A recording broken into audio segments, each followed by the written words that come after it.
Hey there, everybody, and welcome back to Black Arrow Gaming. I'm Bob, back for another episode of Age of Wonders 4. Again, might be a little stuffy this morning. Apologize if my voice sounds funny at all. That seems to be becoming more of a summer thing for me. But yeah, we're back with to continue Steve's journey as we close in on Orange's capital here.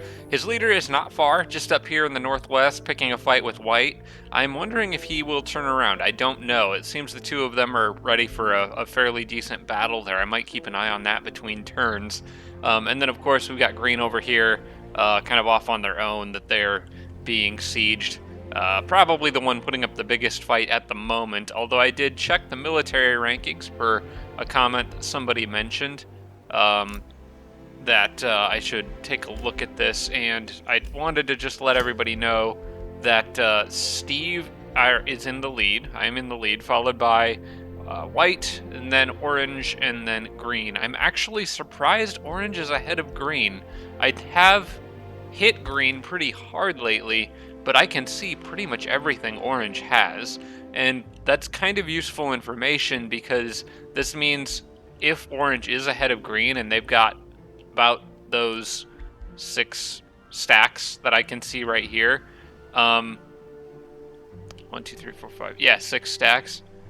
Orange or Green probably doesn't have a whole lot else sitting around. I think this is probably everything they've got left. So I don't think I need to worry about anything sneaking up on me. Probably. But yeah, let's jump right into the comments for this week. We've got Odin's Voct, several from Odin's Voct actually. Celestial Slayer would be good against White. That is something I can get on items in the item forge. I don't know. I think it's a little late in the game to start pivoting on that because I think it's something you put on a ring. I'm not sure that I can check without canceling this, and I still want that Talisman of Undying. I think getting that on top of things that I already have is probably more important than switching my current flanker rings for Celestial Slayer. But I did want to mention it because, much like I was talking about with Undead Slayer working against all of the Whiteborn units, Celestial Slayer would work against all of White's Celestial units, which I would assume he's got that transformation on most of them. I think I see wings on this guy, yeah. So, yeah, that would be helpful against them. Again, maybe too late in the game to really pivot on that right now, but I thought it was worth mentioning. Also, another thing worth mentioning is that Blessed Souls might be worth getting against Orange, and to some extent White because of their status resistances. Blessed Souls have spirit damage that would damage any Demonkin units, which I think these guys have. Actually, maybe they don't. They have Sign of Flame, Searing Blades. They don't have the Demonkin race transformation. That's actually quite surprising. I sort of assumed they would. They look like they got just about all the other, because they got like Sign of Flames, which I have. Interesting. But yeah, Blessed Souls are a unit that I can get through the Rally of Lieges. The problem is I'm limited on how many that I can get. I think I can get 2 from 2 different city-states. These guys have a lot of spirit damage on their attacks. Do they have Demon Slayer? No, they don't. So it's mostly just the spirit damage, I think, unless I'm missing something in here. Yeah, I think it's just the spirit damage that we're after. Normally would be very good against Demonkin units, but actually, as I look at it, these guys don't have the... Oh, there's a city, or an outpost in there. I didn't even realize that was underneath all that crap. But these guys don't actually have any spirit weakness because they're not Demonkin, which is surprising. I thought they would be, and I can't blame Odin's Voct for thinking that too, because I would have thought he would have had that. You know, honestly, maybe it's not surprising. This guy's research probably sucks because he's chosen destroyers, and I don't think he's raised any cities yet. I don't see city ruins around him, which is what he should be doing in order to boost his economy. So yeah, that maybe that's not quite so much of a surprise as I thought. But also, I thought worth mentioning. Odin's Voct also reminded me, I could give vassal orders via war coordination. And basically, I might use this to just keep them out of my way. I could click around and go to cooperation here, and right now they're pretty much all set to automatic, which probably means they'll just kind of generally go after enemies kind of randomly. These two armies here are coming up, for example. I was thinking about changing that and just putting them all on defense to keep them out of my way, but in retrospect, one of two things is going to happen. My armies are so powerful right now that my vassal armies aren't going to even hold a candle to them, which means that the only way they would get pulled into a battle is if the enemy attacked them directly. And if they do that, I can just decline to have my units participate in the battle. So they won't really be in my way so much. So I think I'm just going to leave them alone because I don't feel like clicking through all of them on camera to fix that. Maybe that's something I should have done off camera before. But yeah, I think I'll just kind of let them continue on their automatic, because hopefully that means what I'm hoping automatic does is it causes them to kind of defend themselves when needed. Honestly, I would rather them just take out stacks of independence and stuff, though. Which I don't know if anyone's going after these dragons here. Where are they going? They might be going after my outpost. You know, I suppose it doesn't matter. I'm just gonna tell all my vassals to defend themselves, because I don't want them getting attacked and sieged by enemy units. So if I go, I think the fastest way to do this is to go to the diplomacy menu and then free cities. There we go. And then you can just kind of click through here real quick and tell them, oh, I have to actually find and tell them the specific city to defend. Okay, I'm not gonna take the time to do that. That's too much. Okay, I'm too lazy. I'm sorry. I will acknowledge that that's probably the correct thing to do, and then move on by not doing it because I'm too lazy to go through all that. Too many menus. One thing that Onsbach did mention, though, that I thought was good, excellent advice actually, was to make peace with these two free cities and then start intimidating them into being my vassals. I didn't realize these guys weren't aligned with another leader, so yeah, I will pay for peace with them, and then I can just start intimidating them, just like everybody else. In fact, I can also intimidate them and them. These guys, I shouldn't have any competition really for them getting beaten, or somebody else beating me to becoming their vassal leader or whatever. Yeah. So I just have to remember to keep an eye on that. And then a couple other comments from Chris Lighthawk. Pick up staves of mending for Druids of the Cycle and Overseers. I think that's a good idea. I will grab that in an upcoming research if I see it. Might actually even cycle to try to get that one because I think it's a good idea. And then Druids of the Cycle, a reminder from Chris Lighthawk that Druids of the Cycle can insta-kill enemies with Berserk if their insta-kill ability is used before Berserk triggers. Could be handy against what's his name here, the orange dragon, because he's got berserker units, I believe. I think that's a barbarian race. Actually, I'm not seeing any berserkers. I'm seeing warbreeds. I'm seeing, oh, there's one. Yeah, just something to know going into those fights is that basically the Druid of the Cycle's ability, what's it called? Cycle's End, will actually, that's the right one.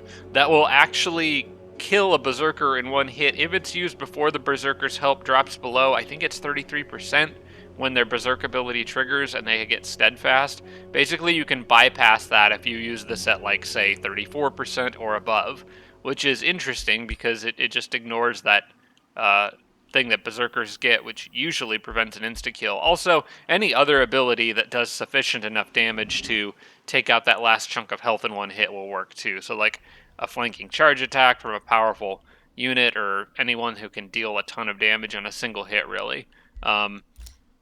And then the final thing that I have here is from Our Taz.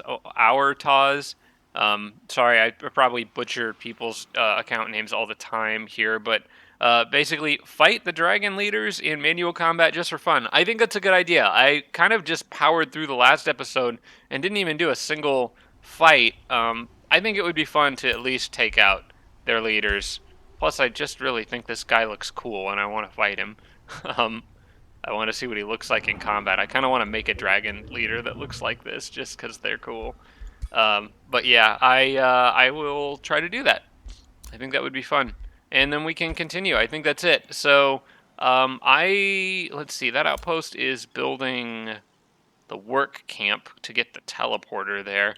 So yeah, everybody who's in my cities in the back can basically stay where they are. I'm gonna have her sit on that spell jammer. They can continue to heal where they're at. I believe everyone was actually, yeah, I was at the end of the turn, so I'm just gonna click through all of this and right click on all of those because I've already managed all that, and then we can proceed. I do want to see how this plays out over here. That's primarily what I'm interested in. I'm hoping the two of them actually fight. Nope, they're just having a staring contest, which is annoying. Oh, wait, it's Alpavar's turn now. White was the defender. Okay, there we go. There we go. That's good. That's really good. Now he's going to come back and try to defend me, but he'll be a little beat up because of it. I'm hoping I might be able to run past the Altar of Destruction and cut off those guys before they can make it back. That would be fun. I'm gonna kind of leapfrog through into this area, I think. Let's see, Jormag's army can only make it there. Steve's army, okay, we'll put Steve's army here. Jormag's army can get to here. And I'm gonna get that outpost up. Oh, I can't build an outpost there because it's directly next to their capital city. Forgot about that. That's fine. We'll go through here and then see if we can maybe catch this guy on his way back in a bad formation. And then all these other guys should probably continue to camp. I want to keep an eye on that one army of wandering dragons that's just doing whatever it wants to do. Which seems to be generally, I think it's going after either my outpost or Bazarka Nest. I could get units to the teleporter easily enough and deal with it, but that one lone army has just been kind of a pain. I'm going to ignore it for now because I do have a teleporter right there, so really I can get anyone to it pretty much immediately. Okay, I got Lava Burst. Let's see, Summon Astral Reflection, Mirror Mimic, Phantasm Warrior. I don't really need any of those. What I'm gonna do is do a bunch of research shuffling. Do I already have the, yeah, I've already got the upgrade for it.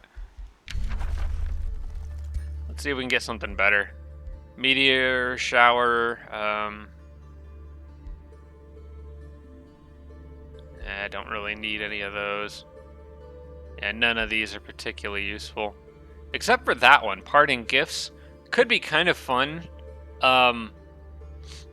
If you pair it with the Druids of the Cycle, because they have that one ability that kills one of your units, but then it triggers life from death, so they can then resurrect that unit, and essentially use the unit like a bomb that would heal friendly units. Like a poison bomb, kind of. That, actually, I can see why that unlocks in the same tome as those Druids of the Cycle. That's kind of a fun pairing, but it's not significant enough that I think it's worth researching. I think I can find something better. Cycle of Seasons is a decent city defense thing. Sacrificial Slaughter, what's that? Okay. Okay, I don't really like that. That just kills my own units. Gilding Blast. That's actually pretty good. Yeah, I like Gilding Blast. Eternal Earth. That's good too, but I only have 2 elementals in my army. I'll grab Gilding Blast. That's a pretty good combat spell. Okay, you guys are good. Ohio produced a monolith. Let's go ahead and... Ohio's got 3 research. We could do a Scholars Guild here, I suppose. Yeah. That's really the only resource that makes sense for me to double down on right now. I've got plenty of everything else. So I'm going to go ahead and grab a Scholars Guild. Just for more knowledge spam, which is always useful in this game, if you can do it.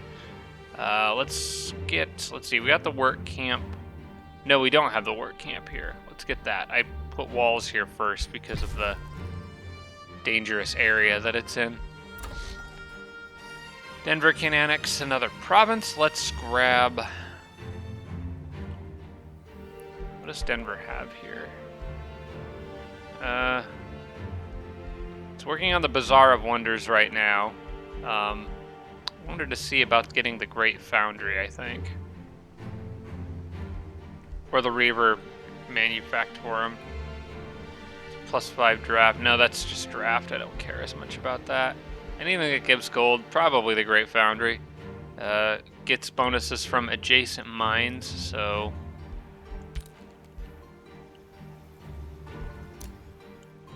How many mines do I have here? Just that one? Yeah, I think the city only has one mine, so I can't really make very good use of that. I'll just get more farms. Just focus on growth. Mirrorvale is ready. Let's get that active. Earthshatter is ready. I think I can go back to... Oh wait, I already have Staves of Warding. Whoops. Yeah, I didn't realize I had researched that earlier. Apparently I never cast it. Yeah, let's get it active. I think I never bothered with it because of I wasn't really using the Overseers much, but it is worthwhile on the Druids of the Cycle, I think. Okay, let's go to the next turn, I suppose. I could get Pyroclastic Eruption, but that does fire damage. That would be good against... Ooh, that could be really fun against green up here, couldn't it? If I just cast that on Eternal Grove. Does he have a Spelljammer that would prevent me from doing that? Sacred... He does. Okay, I can't do that. Which is too bad. It's fine. We'll just take out green the old-fashioned way. I will do more Earth-shaped sand. I know that Father's Rest needs it a lot. I'm just gonna start spamming that around Father's Rest, I think. Okay, let's see how far Orange can make it on this turn.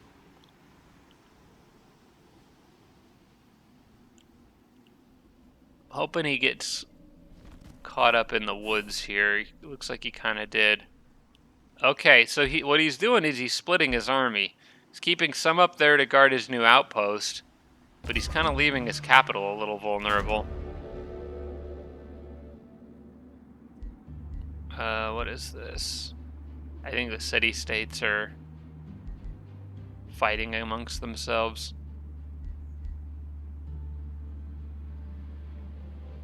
This just gives me... Excuse me.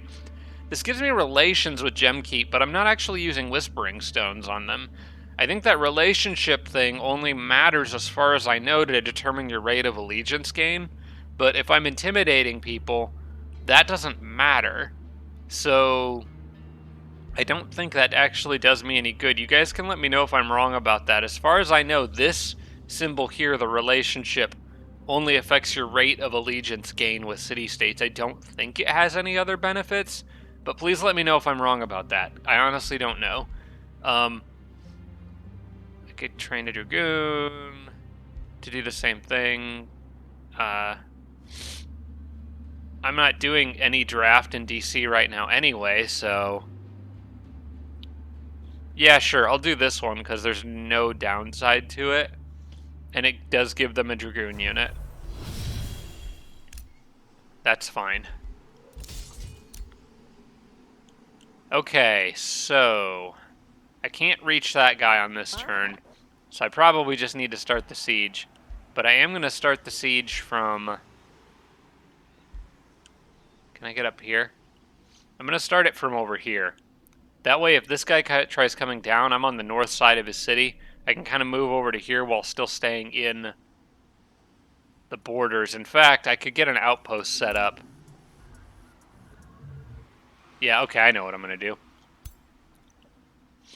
I'm going to take her army. I'm going to move here and we'll start the siege. I should be able to reach it from there. by splitting off a unit. Start that and add siege projects. We can probably get this down to, I think, probably 3 turns. We can do the Earth Shatter engines, basically whatever does the most wall damage, Tremor Ritual, my 3 usuals, plus, let's see, that gets me to 42. I get 2 more. Yeah, I won't be able to get it in, I won't be able to get up to 60, so basically, whatever else we get is just for the battle itself. I will take, let's see, Tremor Ritual does the towers, battlements, and wall obstacles, so we don't need any of those. We'll do the sabotage supports, unless that counts as wall obstacles. I don't know if sabotage support counts as wall obstacles. That's another thing you guys could let me know.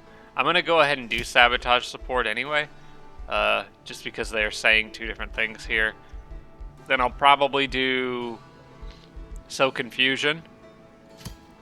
And sure, that's fine. 3 turns until breach, I'll take that. Then Steve can move up here. And Jormag here. So they're all technically in an area that they can heal. I can't build an outpost here, but I can build one if I send Jormag a little... Nope, the mountains will slow me down too much and it'll split off Jormag. We're not going to do that. Not going to take that risk, so...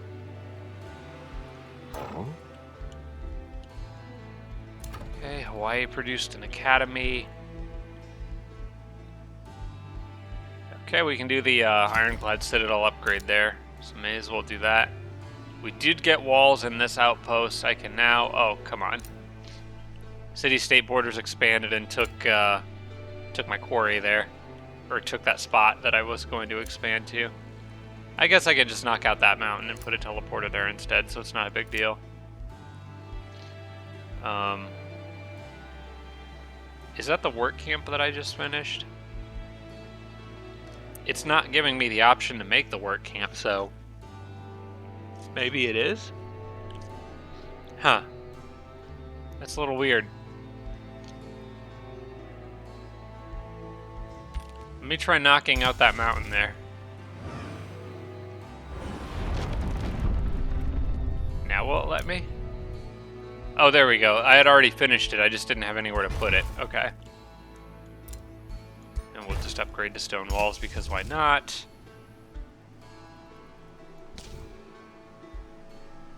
And get my mountain smashing spell ready to go again. There we go.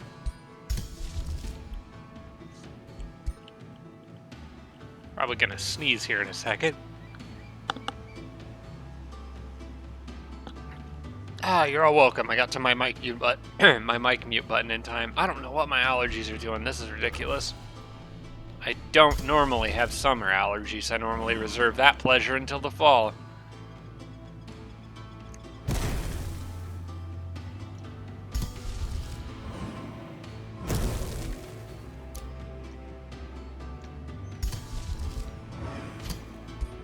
Okay.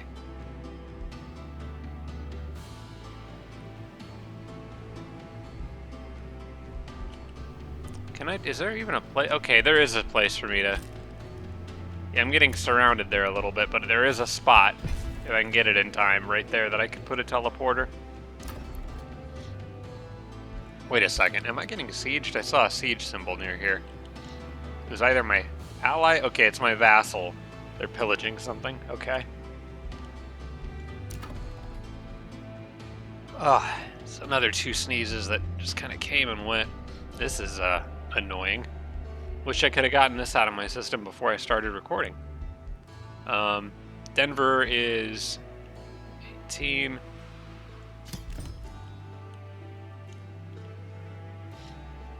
Hold for 1 moment, please.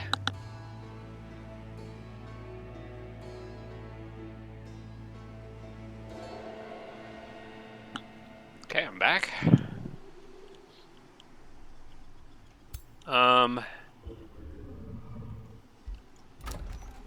To Hawaii again. Alright, so we did make this connection, which I was planning on. getting the quarry there. I probably would have turned that into a farm had I thought of it, but this is okay, I suppose.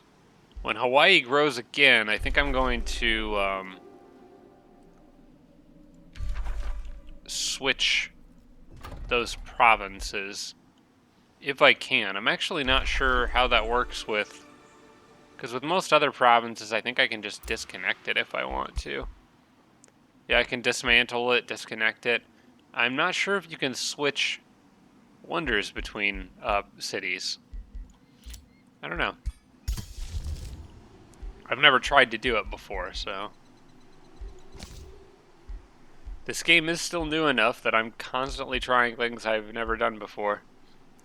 Probably should get Pyroclastic Eruption ready anyway. Did I break through their walls? Okay, I did break through their walls here, so we get to fight green on this turn.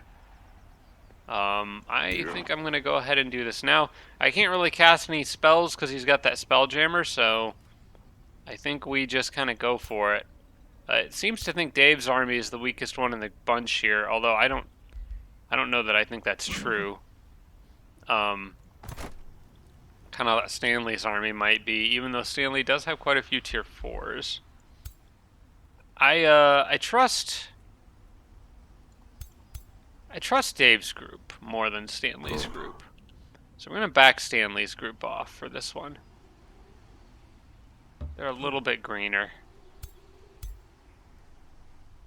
And Dave's group's got more fire damage in it, which I kind of want going into this fight.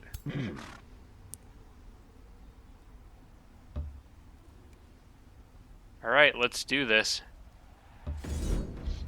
This should be it. That other stack there should disappear once this fight's over because they're not actually in the capital. Let's do a manual combat because we may as well. Just for the fun of it.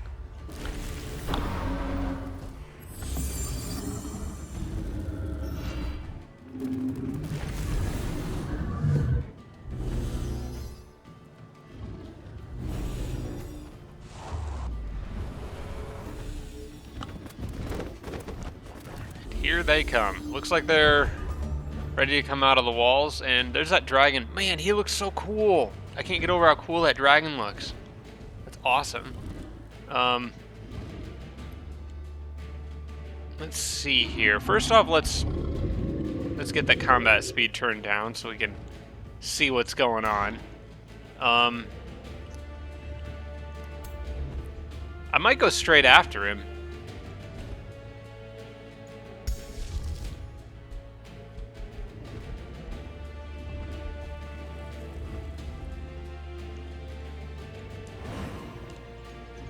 I mean, I could just drop a lava bomb right on top of him and then go try to rush him.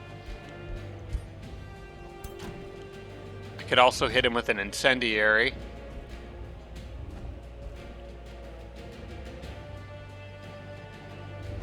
I think the direct fire one would push him back, though. I don't really want to do that.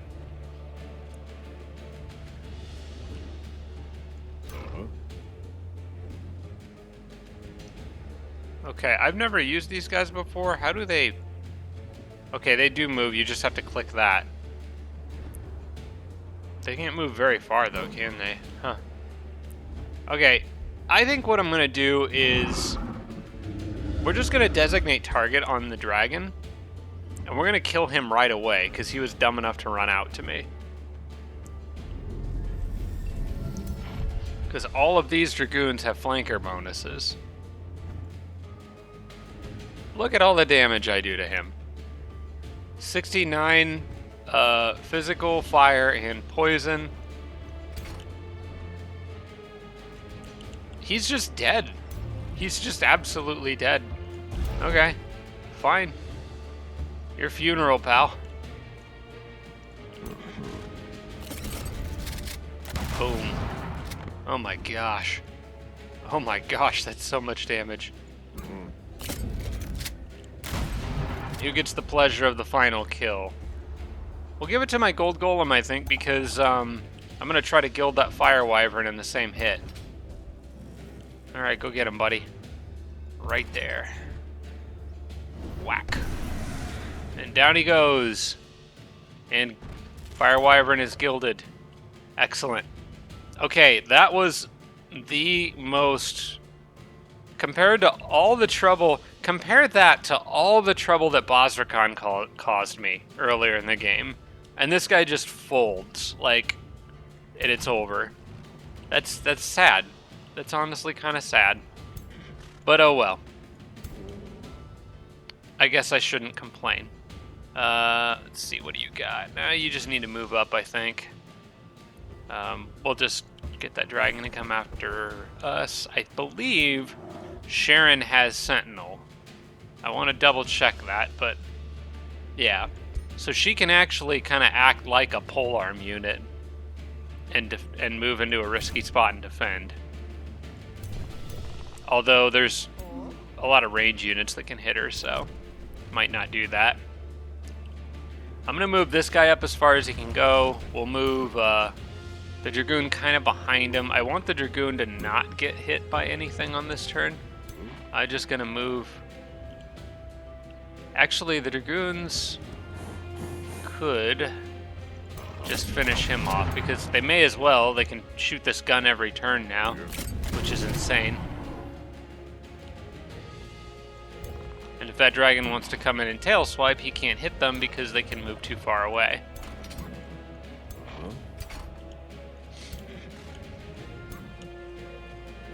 Alright, I'm going to try to bait this guy down here into a charge. Kind of wish I had Sharon over here. I would prefer he probably charge the giant if any other unit... Actually, let's get him to charge that gold golem there. Right here, come and get it. Yeah, I see no reason to go up to them over here. The battle has already pretty much begun in earnest, so they should come down to me. I think I'm safe here. Yeah. And we want to keep Dave out of harm's way, too. Are you a charge unit? You're just a regular old melee hero, it looks like. Okay. That looks good to me right now, and should allow them to walk right into this mess. No more spells for you. Unless they have some way of getting their leader back up.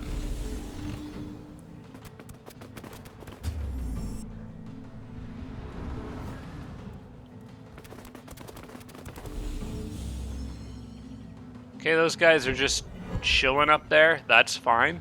I'll just kill the rest of their army while they wait. How far can you shoot? Can do quite a bit of damage right there. Let's do the incendiary shot this time, because a lot of them are plants. At least I think they are. If they've gotten that last transformation the guy has chosen. Yep.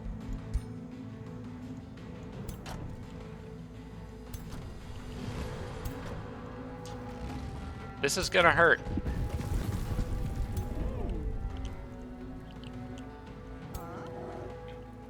Alright, Sharon.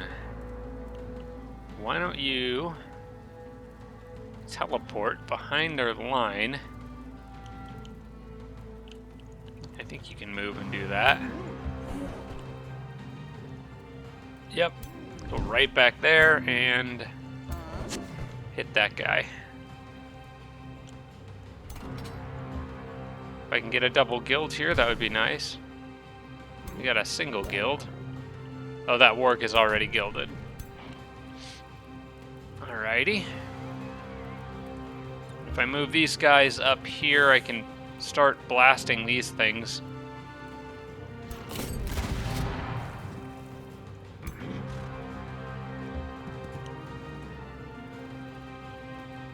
I think, let's see, I just gilded that. The warg will become ungilded on this turn if I am thinking this through correctly.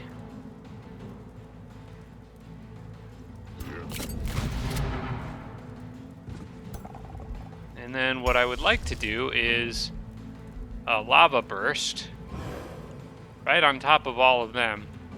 It won't quite kill him, though. I was hoping it would. Excuse me. Maybe with a little more encouragement.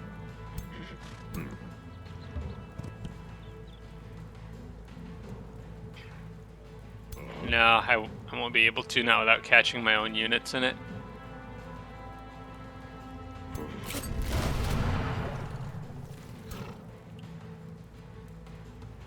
I will just leave this guy up behind here. I don't think they exert zonal control after doing that attack, but I'll put him there anyway. Kevin. Yeah, go ahead and zap him.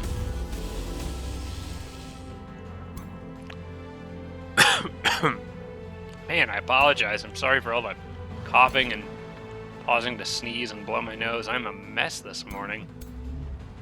I swear I wasn't this bad just a half hour ago before I started. Let's go ahead and pop a runestone down here. That should help cause a distraction.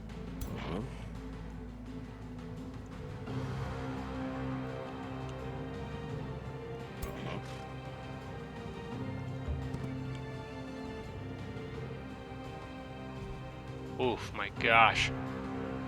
Alright, I'm gonna hit this guy. There's the crit that I've been looking for. I'll move this Siege Shatter engine up. These seem a little underwhelming because I can't reach anything with them, but I guess the point is for a slower siege, where in this case, the enemy's basically running right out at me, so that kind of changes the dynamics a little bit here.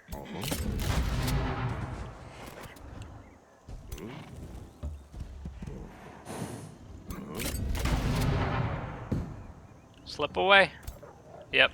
Inferno Puppy got slip away. Must be the Rapid Evolution enchantment or whatever the...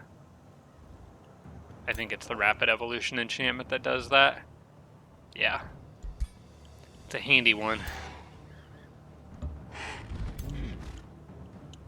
Okay, how about you guys? What are you gonna do? You gonna come down?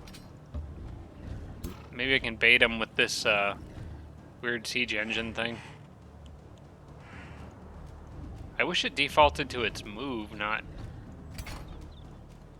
its attack.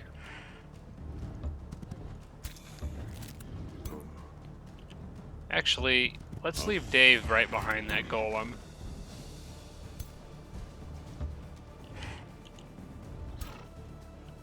This looks good for now, I think. I didn't use a spell on this turn, so what should I cast?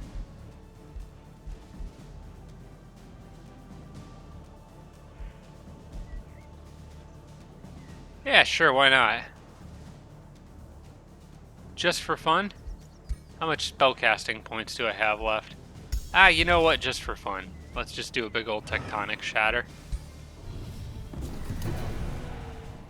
Took out a couple more units. Stunned a few. Damaged everybody. And I think, because it was a Materium spell, I got a bonus for that.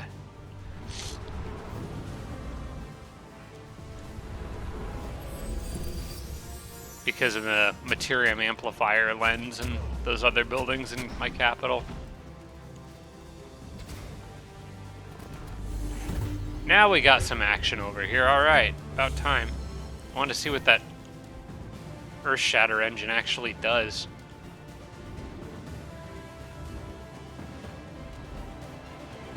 Okay, I like the defense mode and retaliation attack being taken away and then units being given slowed.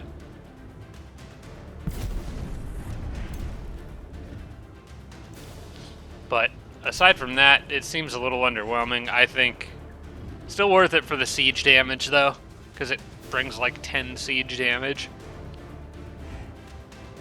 Alright. Do any of these guys have Berserk by chance? Nope. And probably not the Archer.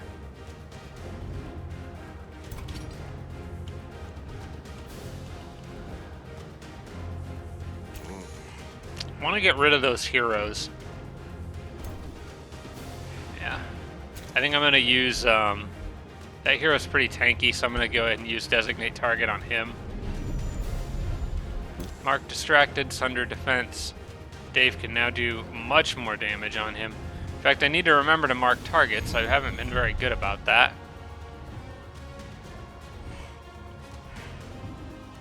What about you, Kevin? I might have Kevin mark a different target. Everybody down here seems to be pretty good. I do have Spur to Action that I'm probably going to want to use here. Can't use it on the Druid of the Cycles, but... Or no, I can't use it on the Dragoons, but I can use it on Druid of the Cycle. Which would allow me to do this and dish out some nasty damage. And then I think Dave's got it. Yeah, and then Dave could use it on the Druid of the Cycle, which gives the Druid of the Cycle the ability to use Cycle's End on this unit. 47% chance of death. Okay, we didn't get it, but that's okay. Weakened it. Then Dave's free to attack him.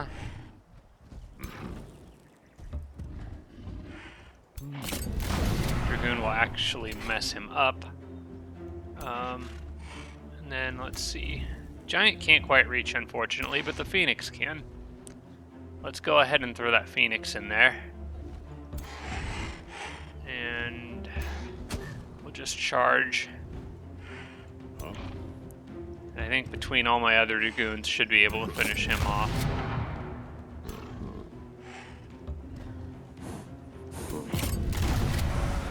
There we go. Gotta remember to move them all the way up for those 100% shots. Enemy is fleeing. Oh, I should have just let them run. Well, doesn't matter now. I guess we'll just, for the fun of it, see how many we can chase down. Wow, you guys, they barely scratched me. I think I might be a little overpowered. I guess this is a good opportunity to showcase what the computer does when they... So basically, when you, when the enemy routes during a siege that you're the one doing, they will always try to run past your army and go out this way. So you can cut them off. They will never run into the city. There's nowhere for them to go. They try to flee because the only ways out are these arrows here. So, yeah, you can just totally smoke them as they walk right past you. So I'm just gonna kill as many of them as I can, because I can. Let's do a direct fire on you.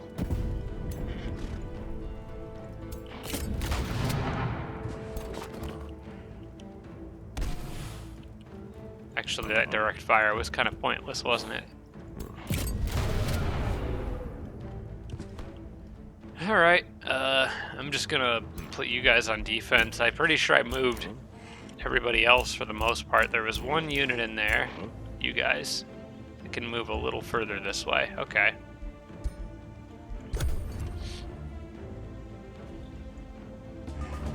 So yeah, in this case it totally doesn't matter because Green's dead after the conclusion of this battle anyway.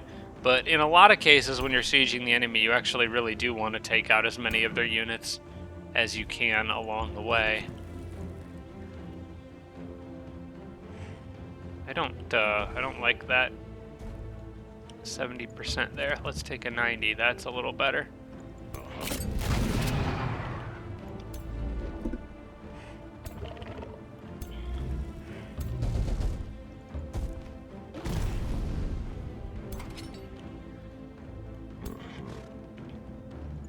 At this point, I think we're just being mean.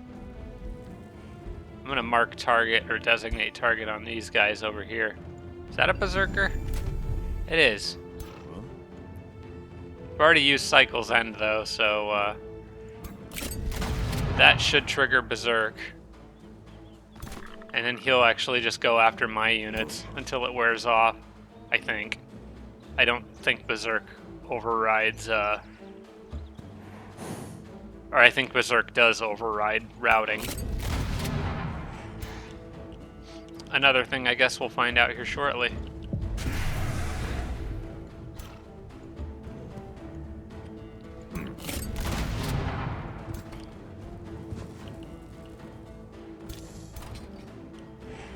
think I'm going to try to use this guy to... Oh wait, I need to get those birds out of the way.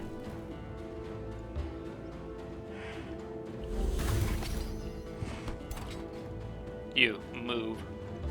You're in the way.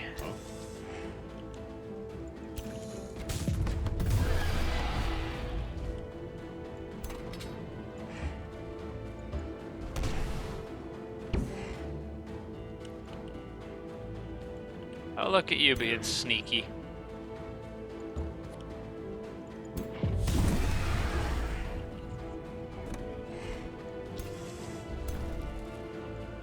I don't think I'm going to bother moving the units at the other side of the field. I think they're too far away.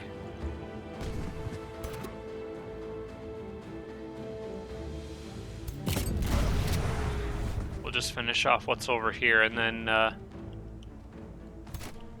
see what these guys do. I believe I gilded that dragon. I think I did. Yeah, so he's not going anywhere. Now, does the Berserker freak out and go after me then? I think he does. Yep, he does. That's unfortunate for him. Nobody gets away alive.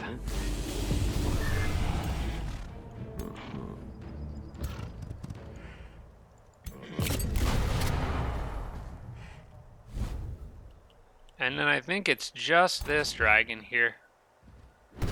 Congratulations on surviving until the bitter end. We'll let Dave take this one.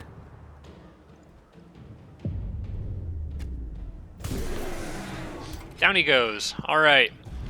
And with that, I believe that green is totally out of the game. Sweet. We'll be throwing another parade. More Imperium. Now what can we spend it on?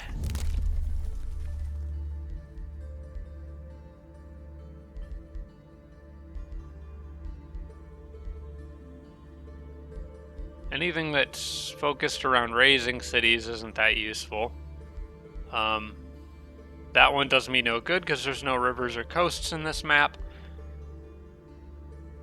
That one does me a minimal amount of good.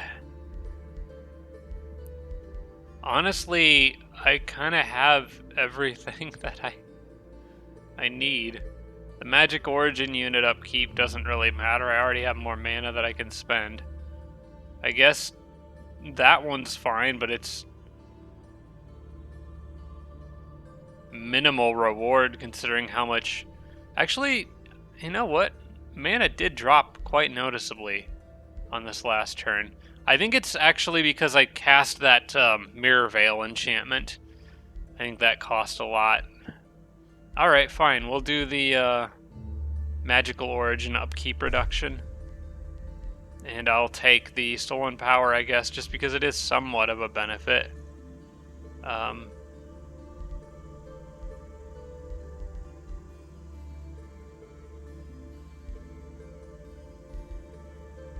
None of this other stuff really matters to me because I'm not doing any raising. It's possible like one of these will be handy. Oh yeah, I think I was looking at getting Rite of the Dreadnought. Yeah. Yeah, that's kind of a no-brainer at this point, I think. And Breastplate of the Champion hero item. I never did pick that up, did I? That seems like it'd be good for Sharon. Okay. Really, I'm just looking for an excuse to spend Imperium at this point. But that Breastplate of the Champion is a pretty good... Oh, she's already got one. Okay. Do I have any other melee heroes? No, they're all ranged. Well, that was a bit of a waste.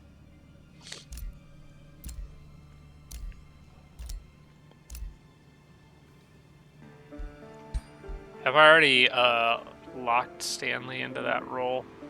Not really. But Stanley needs his mop. He's the janitor. So we can't take that away from him.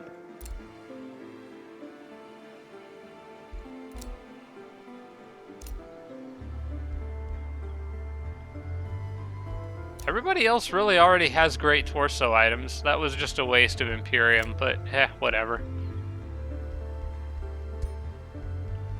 I didn't have anything better to spend it on, so. Okay, well, green is done. We're going to vassalize that city and probably go take High Ridge real quick. I think that's like a 2-turn siege there, just on my way through. I do want to make peace with this one, Abbey Vale. Hang on. Where's the thing that's like handle war with the remaining city? Okay, so I want to make peace with them and then intimidate them immediately. You know what? I'm kind of thinking, instead of fighting any of these guys on my way through here, like, okay, Dondell and Pox Pit, I want to make peace with if I can. Okay, they're already allied with yellow, or with white, so I can't do anything about them. Stag Spear is one of green's former ones. Do I want to bother with attacking them, or do I want to just make peace with them and try to go around their borders?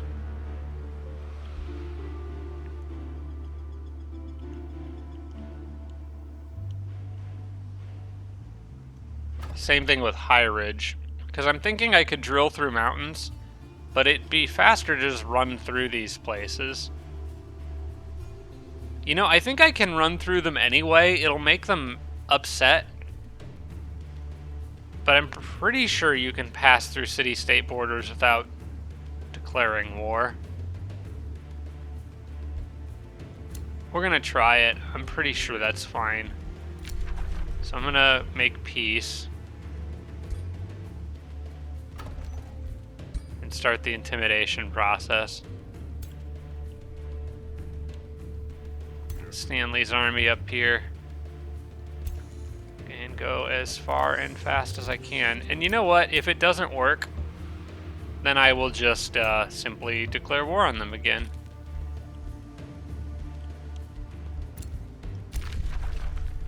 So this one, absolutely, yeah, it's totally out of the way.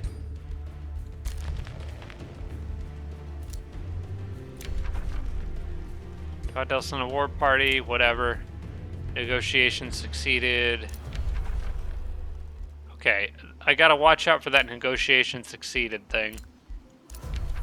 Because other than new cities, I think that means I've improved my diplomatic state and can intimidate somebody again. I think. Alright, Dave leveled up. I believe it looks like we are going well into his fighting skill upgrades. Probably want more archery stuff.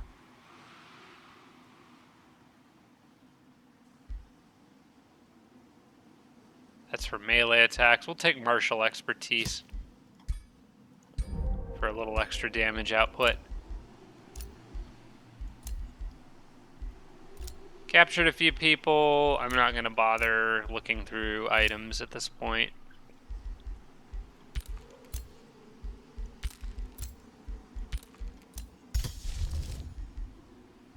Okay, we'll get Earth-Shaped Sand ready, and then I'll have to get the Shatter one ready, because I might need to blow a path through these mountains to get from one side to the other. If I need to, I can go south, knock out that mountain, and then work my way through here. I'd like to find a big one. That one might be a good candidate. And then followed by that one. Yeah. I think if I knock out those two and go south and then around, if I absolutely have to. Stag Spear, I am not sure I want to make peace with yet. I'm going to see if it lets me walk through these guys' territory. If it doesn't, I'm going to stay at war with Stag Spear until I'm past their stuff. Okay, Golden Horde, we don't need. Summon Astral Reflection, we don't need. I don't need any of those. Cycle of Seasons is at least useful. The Warhounds is pretty useful because it makes it pretty easy to get them to come out of their walls. Although I think the AI has changed a little bit. They do tend to hang around their walls a little more than they used to. It's not as easy to bait them out as it used to be. I'll pick it up. It's just another siege project, and it only took one turn, so I get a new tome. Anything with race transformations that affect skirmishers and is not demonkin or any other major race transformation. I'm looking for minors. Minor race transformations. Demon Gate, Demonic Anthem. I looked at Tome of Severing a while ago. I was mostly trying to use it to get past Bazarkan and all the nonsense he was doing.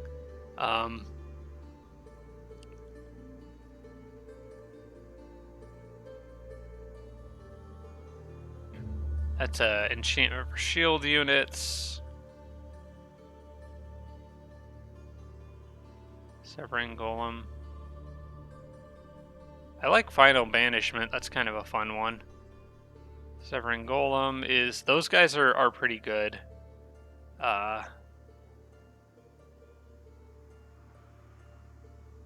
Disrupting Blades. That is probably the one right there. Skirmisher unit would affect 82 units. I think that's going to be the one.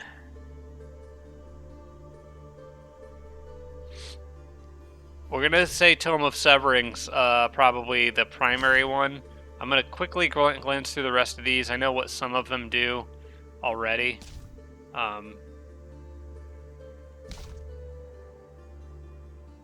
Except for the Necromancer ones. I don't really know much about those. I've never played a Necromancer character yet. Inquisitor's Mark, I think that affects skirmishers. Can inflict condemned, weakened, and slowed. Though it's not very likely to do that against those celestial units with all their status resistance. I think I kind of want Tome of Severing. I think that Disrupting Blades looks fun. Hopefully it gives it to me. And there's enough other stuff in this tome to like. Slaying a wizard is similar to slaying... Did not give me Disrupting Blades. It necessitates Astral Severance has a base chance of being if your killed. mark is prone to conjuring astral creatures, it is vital to sever their connection and remove their arcane crutch. I think I'll take the spell word. This is achieved through a complex... I don't know if that'll ever come in handy, but I think it is a nice thing to have in your back pocket. Being able to pop up a spell jammer whenever and wherever you might need it. Alright, let's hit the next turn. Oh, White's coming down for round 2, it looks like.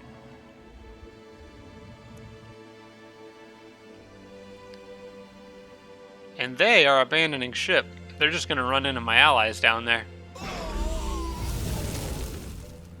That's fine.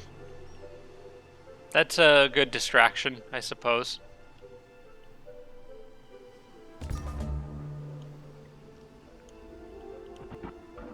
Okay, so what I want to do now...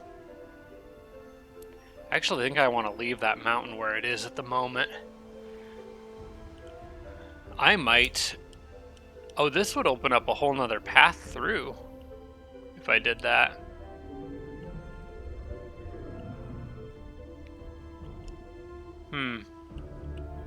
You know what? I don't need the outpost here. I don't think I do.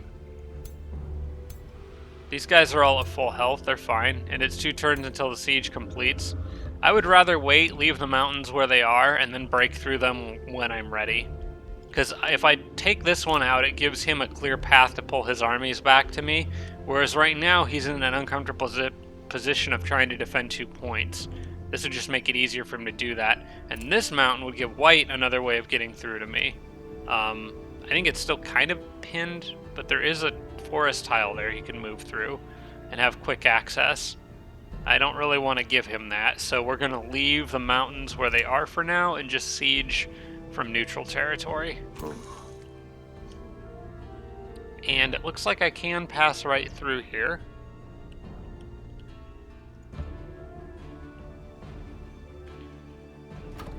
Huh. I'm surprised it's letting me do this without any diplomatic penalty or anything. Because,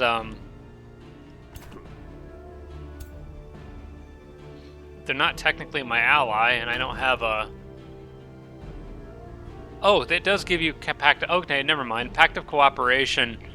Alright, never mind. We can make peace with them then. Because when I do that, I can instantly boost it to Pact of Cooperation, and that gives me open borders, so... Okay, we're not going to declare war on them. We're just going to walk past... Why is it saying that's a active aggression?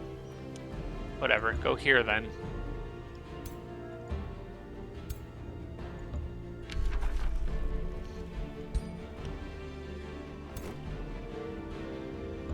Alright, well, we'll just sort of form a line and walk right through. They're just going to be on marching mode for a while. As a matter of fact, I could use forced march to get them to where they're trying to go faster.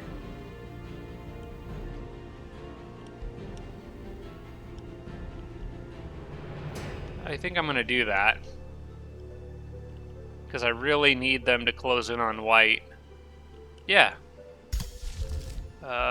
Forced march I can do to each army individually, I think. You gain 100% of their move points, but lose 8% of their current hit points. And become exhausted for... Okay, that's not bad at all. Yep, let's do it. Everybody, move it. Oh, some of them I could have gotten a little further because they had movement left. It was just that Steve was in the way, but... Oh well. We'll get them as far down this way as they can go. And knock out that mountain range on the next turn.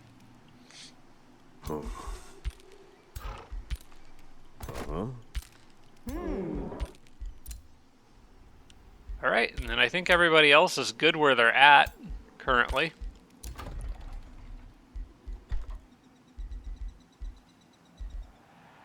Denver's could do War Foundry, I guess.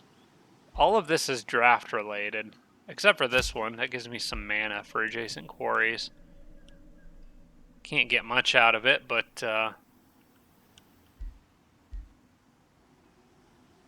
honestly, it's not worth the farm. I really just don't care that much about Denver other than defenses, so... Outpost produced a work camp so we can get a teleporter. I'm going to take it here to block off that pathway. Vegas gets another province. They could use another quarry here.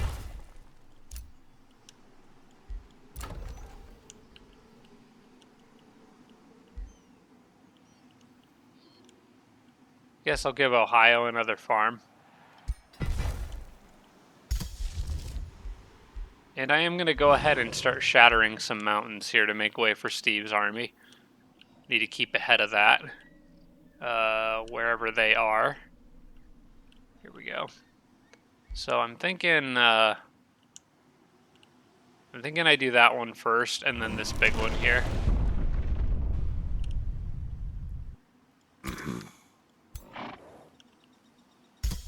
So we're going to have to get that ready again. Or I could just do this. And just make the path now.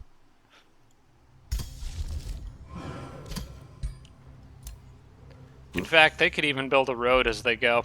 I wasn't even thinking about that, but yeah.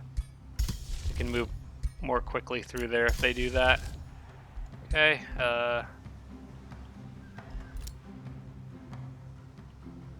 their leader has returned and is going this way, moving east, so they would have come from the west. So I think it's safe to assume their capital's right back in here.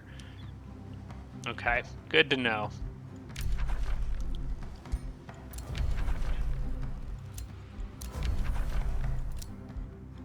Who's pillaging what? What province is being pillaged? Nobody's province is being pillaged. Where did those dragons go? I thought maybe they'd be causing trouble, but they're not. Okay. Whatever the problem was, it has resolved itself, it seems. Can't do anything about Dondell unless I just capture them, but I'm not planning to do that. Alright. We just have a lot of vertical north to south mountain ranges for Steve's army to just level as he marches forward.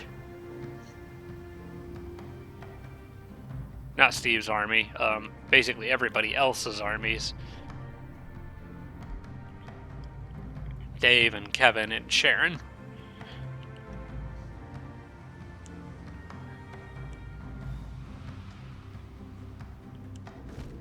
Okay, I think White might do half the job for me, is what it's beginning to look like. He did kill... Okay, Orange's dragon... Orange won that battle, but his leader died in the exchange.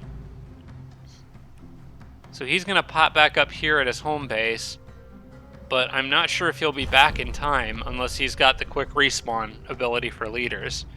So if he doesn't, then he just dies. Which is almost a shame because I was looking forward to fighting him. He was probably going to be one of the more powerful dragons in combat. Okay, they've actually been kind enough to kind of build roads for me. So that was thoughtful.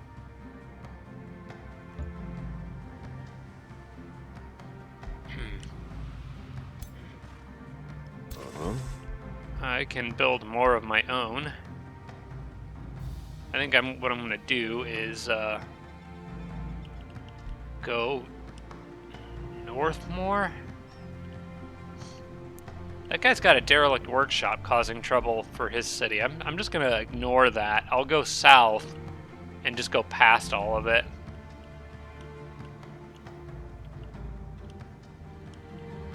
Yeah, that's the plan. Alright, enable road building. Go here. Cannot build road. Oh, because these city-states borders filled all this up. Okay. So I can't build a road in their territory. That makes sense.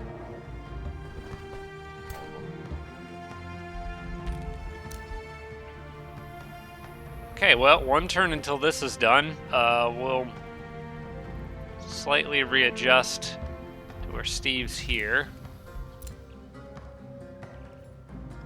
And then Vegas, I'm just going to stop producing Dragoons. We're down to 74 gold income per turn. Basically made as much stuff as I can. I'm just gonna start spamming merchandise for a lot of these cities.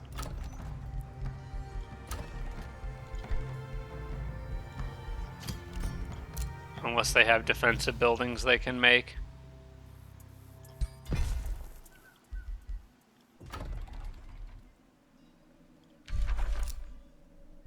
I do need to check and see if I can intimidate anybody.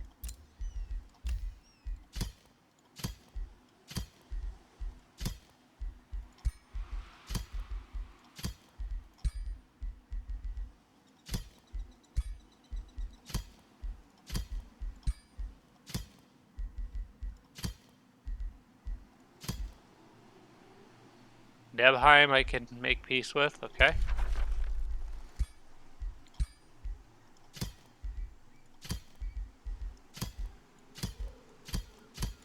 There's so many. Alright. I'm actually burning through my war spoils faster than I can accumulate them, which is surprising.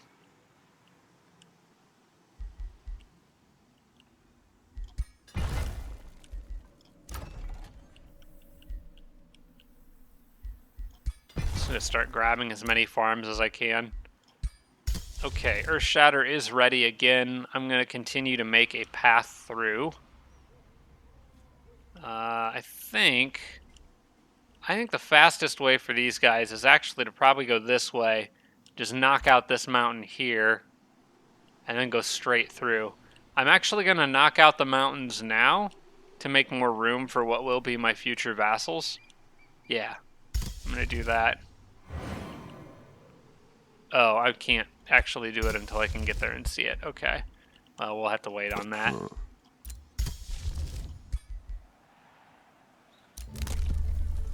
What new empire development skill have I gotten?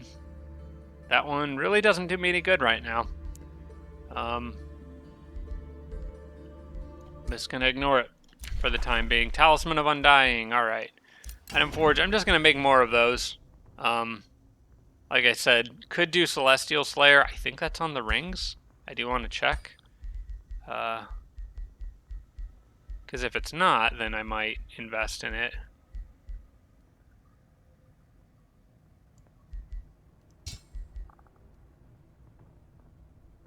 Oh wait, it's not on the rings. Okay, what is Celestial Slayer on then? Maybe that is on a trinket item.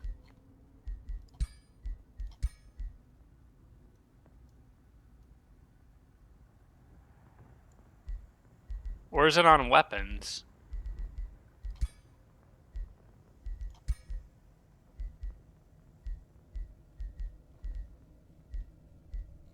I bet it's a weapon enchantment. Let's just put a sword here and see.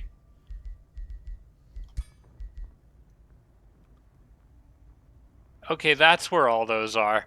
I guess that makes sense that a Slayer ability would be on a weapon. For some reason, I was thinking it was on a ring.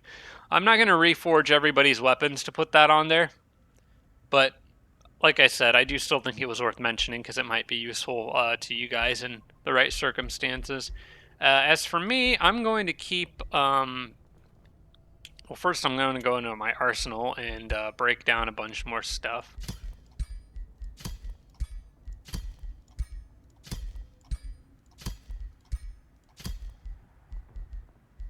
What is that? Yeah, that's not a great accuracy item. Okay, and then I'm going to go to blueprints and make more of these. Who wants to not die? I think I already gave one to Dave. How about you? You look like the type of person who doesn't want to die.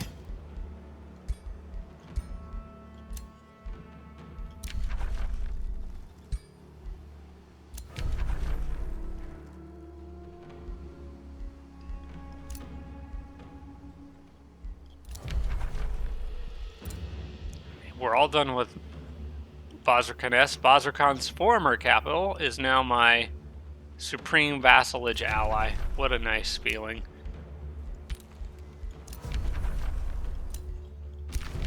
War has ended. Good. Negotiation successful. Alright, everything, all our bases are covered there. I'm gonna do more Earth-shaped sand. Probably. I wanted to do more down in the Texas area now, I think. Texas and Ohio. So I'm thinking I want more farms.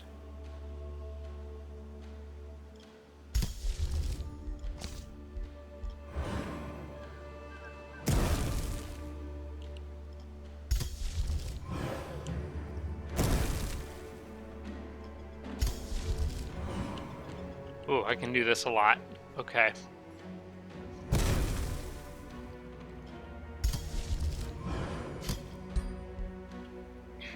Alright, well, we'll go to the next turn. I suspect we will not see Alpavar.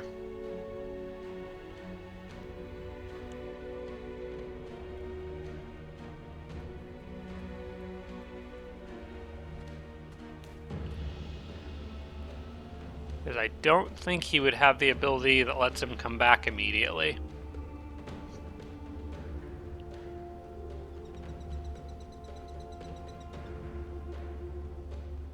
Yep, I see city-states moving, so I believe his turn has passed. Yep.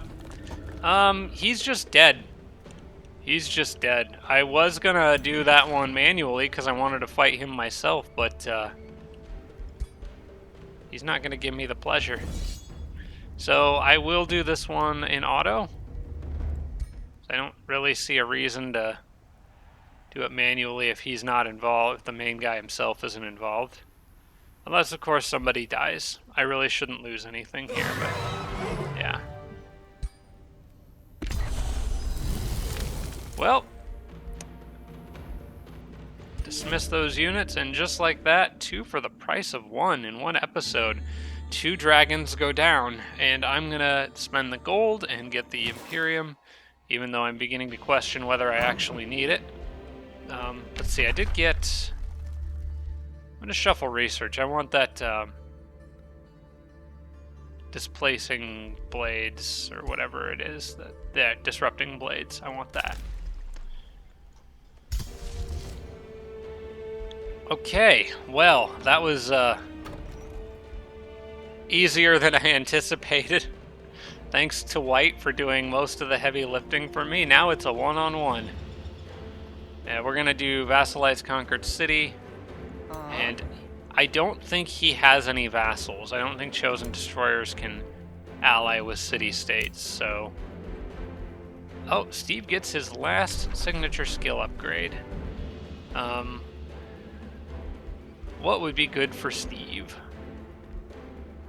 You know what? Assassinate's a fun little free action that he could maybe use in combination with Sprint to do something tricky. We'll give that to him.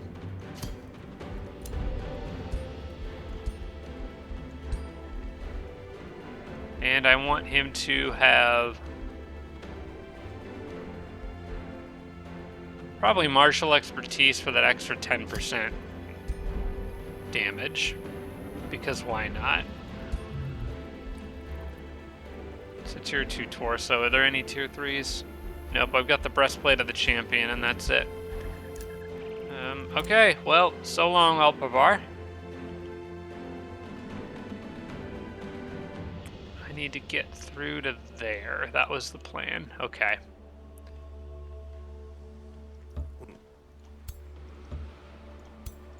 Don't mind us, just passing through.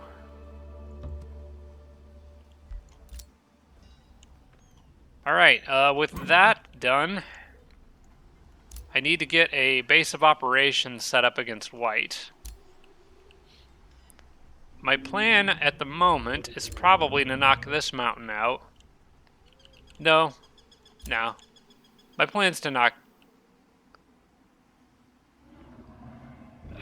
well, if I go with this one, I could put an outpost right here. And then have... Yeah, I think this is probably the better one. Because he just destroyed that outpost. He sieged it. So he's not planning on sticking around there. So yeah, I'm going to take out this one. And then we're going to get an outpost set up over there. So Earthshatter here. Kaboom. And then I can build a road through there. Let's get Earthshatter ready again. Don't need to do anything with it right now. And then all these people go this way.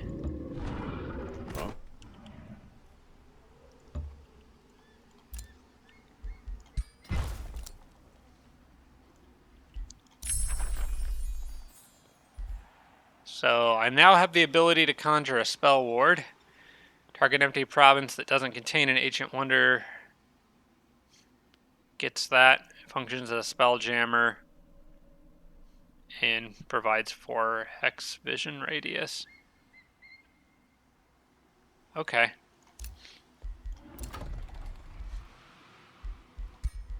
Could be useful. Hawaii is doing its own thing. I could use some more earth shape to sand in various places.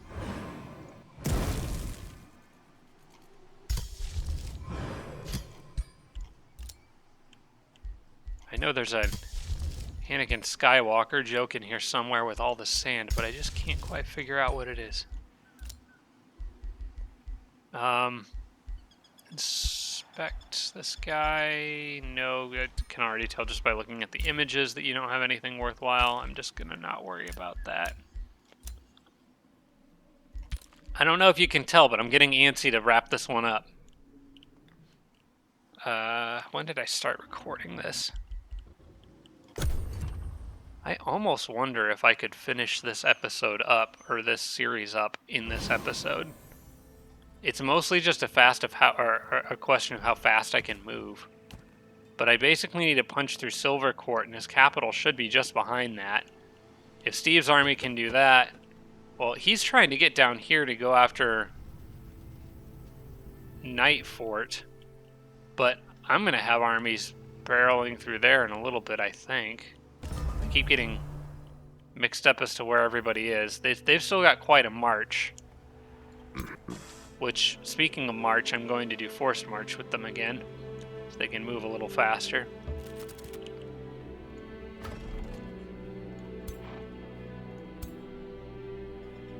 Now I can see this mountain, though, so I can knock that out and make the pathway through that I wanted.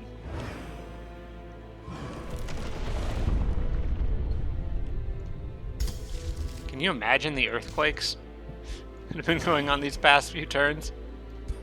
Okay, that should be what I need for now. Uh-huh.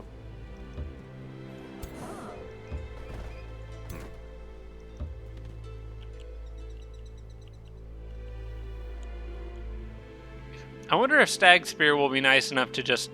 I'll wait a turn and see if they're nice enough to just build a road through there for me. Because they might expand their borders through if they're pinned in tight. Because they've got 17, and I don't think they have 17 spaces. Although they could have gone down here by now, so... maybe that's not worth it. We'll see on the next turn. I don't know why I have this little guy here. Oh, he was leftovers from the conquest. Is he one of my race, IRS? Alright, well then I guess you're allowed to live. Oh, I can build a teleporter. I have not done so yet. Let's just get it there. Alright, and Steve's army can just walk on north. I'm going to go ahead and get a... if I can get it quickly enough, I'm going to try to get that work camp set up and get a teleporter put right there.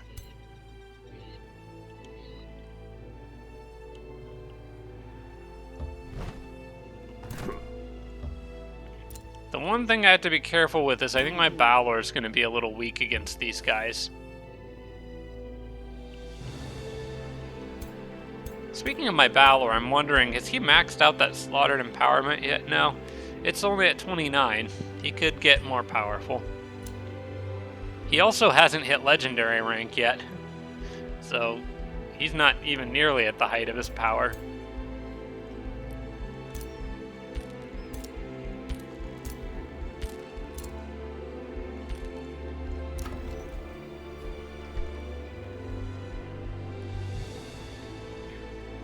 Alright, we're officially at the point of Denver where I just don't think I care.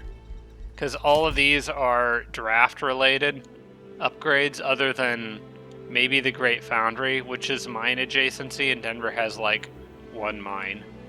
So, I don't think it's worth being bothered about it every turn. Ohio actually has a few defensive structures it could still build. We're just going to queue up a bunch of those. Ballistas, archers, caltraps, catapults. Basically anything that contributes to defense, we'll take it. And I still do want earth-shaped sand pretty much everywhere.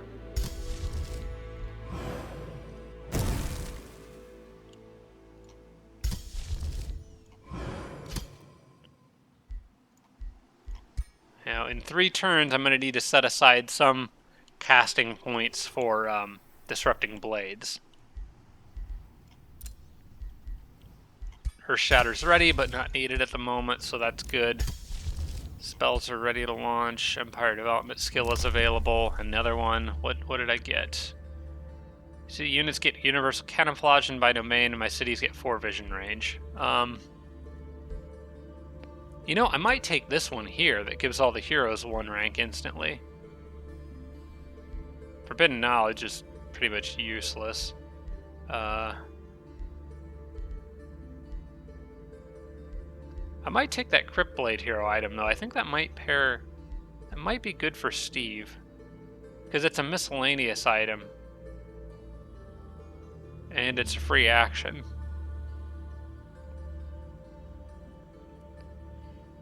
So if something does get close to Steve, it would give him something he can use.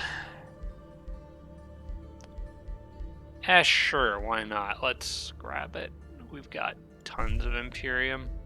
And I am going to take that hero rank. No reason to not grab that.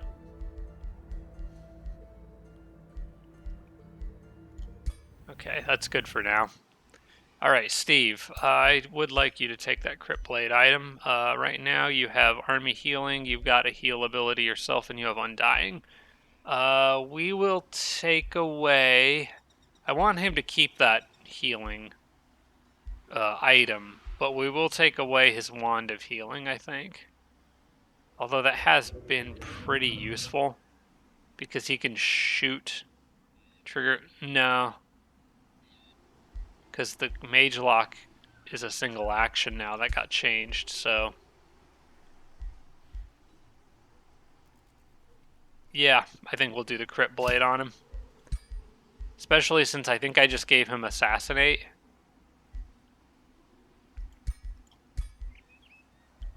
Yeah, we'll do that.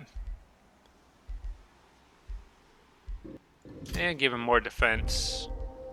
Basically make him tankier. We get to go through all my heroes on this turn, actually. Stanley gets Mana Unchained, since he's kind of a support hero. We'll give him that. And I do want to give him... He's got all the good support upgrades. I don't really need experienced leader. We'll go down the mage line with him a bit, I think. Give him magecraft. Sure, why not?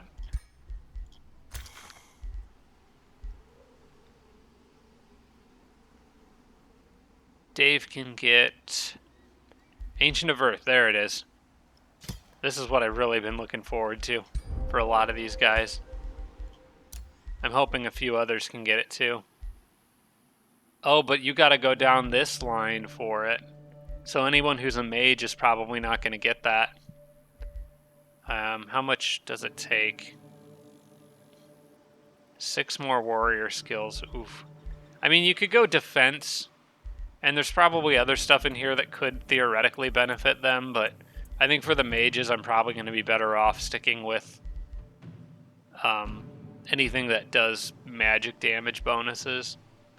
Although I've got most of those. Chaotic Review. I mean, like, I'd be getting them resistance, but... No, I guess I'll start delving into defense a bit here with them.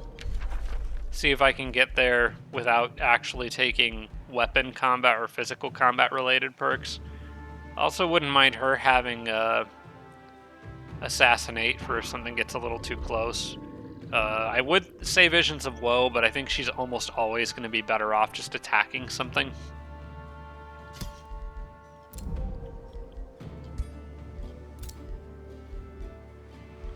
And Jormag.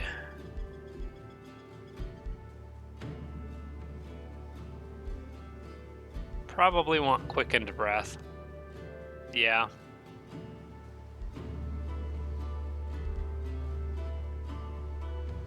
Yeah, I want Quickened Breath. Because my breath attack, I think, is the one that heals friendlies. Yeah, and removes negative status effects.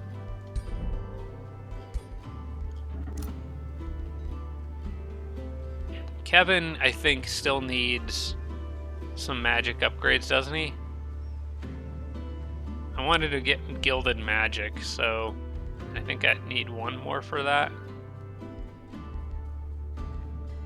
We'll give him Channel Power.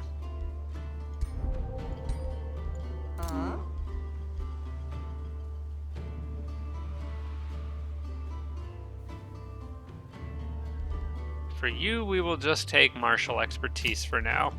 Working our way towards Ancient of Earth with Sharon is going to make her terrifyingly dangerous. Okay. It's a nice upgrade for all my heroes right there. Oh, I just now noticed that teleporter is being sieged. I can fix that.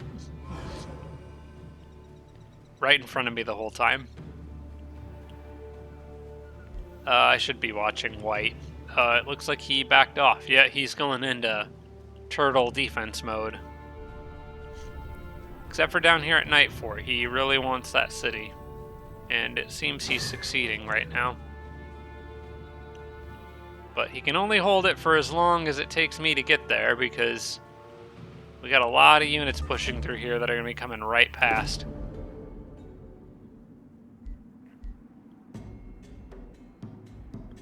Sure, we'll take the population in Denver.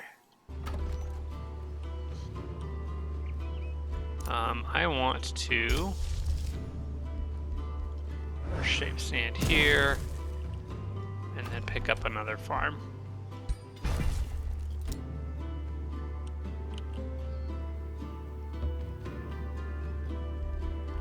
And then I guess want to teleport this guy probably back to that default point where I've been holding a lot of the miscellaneous units. Okay, let's deal with this real quick before I forget.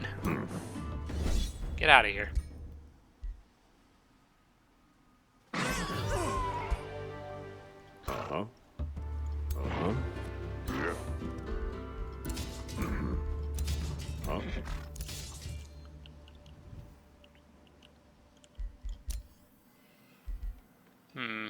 Let's get you in here.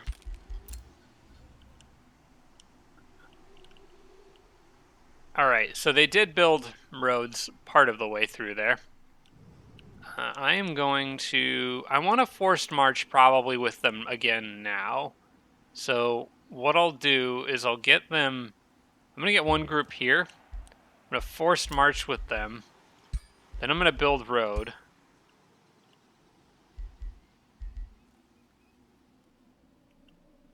Why is it acting like... Wait, did I use forced march or not? Can they not build road wall? Forced marching?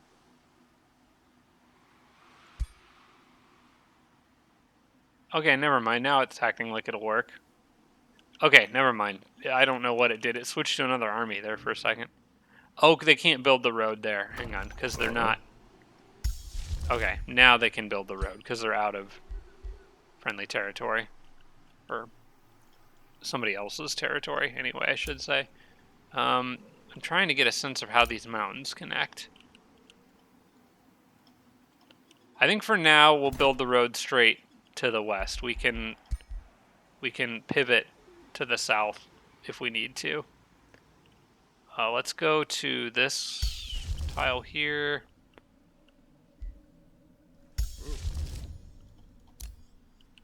Okay, it looks like I'll have to knock out 2 mountains to get through there. That's okay, though. It still gets me pretty much to where I want to go, and that's what's most important, is the fastest route. I can spend the mana to knock mountains out of the way.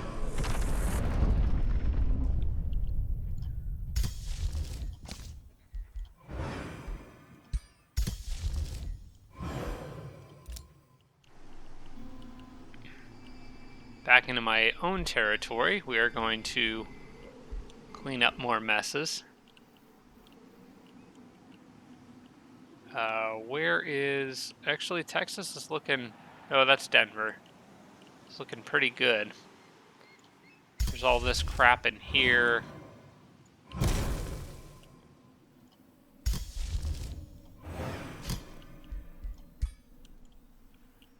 Okay, back up to these guys in the middle here, which I keep losing track of where they're at, because all of this is starting to look the same to me. Yeah, I think we just go... We can go a little bit more south, because I'm going to need to go here. And then everybody else can just sort of follow, but I am still going to forced march them. And then they can go here. Enable road building, and they can actually leapfrog and go a little bit further. Looks like they can connect to another road there. That's perfect.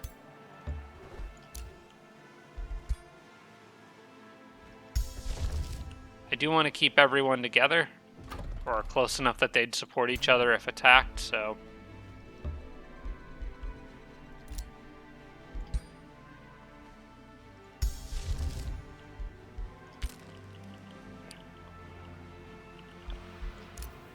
That was pretty decent distance in one turn, I suppose. Alright, now is when we start looking for spelljammers. And I don't see one in this city, unless it is... Okay, it's way the heck up there. That's unfortunate.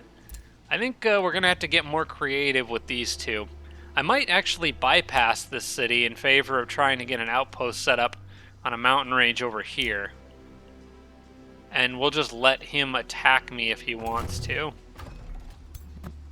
This guy, though, probably shouldn't be underestimated. I think he's going to be significantly tougher than the others. Yeah, I want to get onto this mountain range as soon as I can. I might even forced march to get over there. I don't know if that's a good idea, though. I think I'm just going to try to move through his territory. I may be able to siege that sanctuary along the way. I don't know what this guy is doing here, but we can probably just quickly knock him out on the way.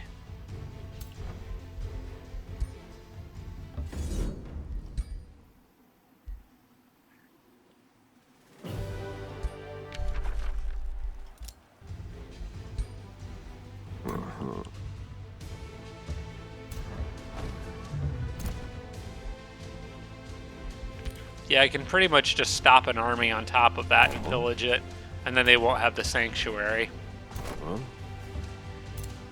Steve's army can take care of that. Then I should be able to knock out that mountain and get them into here on the next turn and build an outpost to lock that spot down. And my plan is basically to kind of go along the mountain range, knocking these out as I go, and building outposts and teleporters all over through here.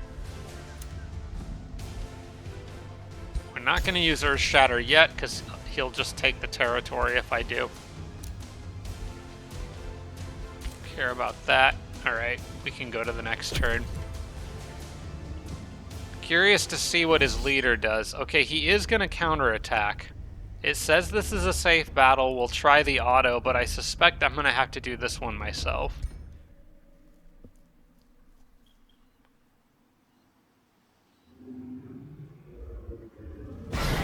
I did not. Nice. They got absolutely destroyed. And I got a nice healthy chunk of war spoils for that. I will probably take out that remaining little army there. I might even try to chase that one down. In fact, yeah, I definitely will. Let's take the fast units.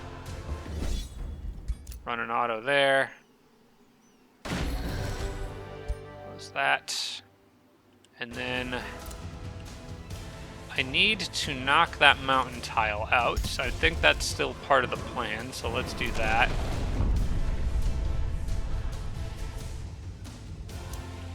And then Jormag can move here, which puts him in range of this, but more importantly lets me start building an outpost.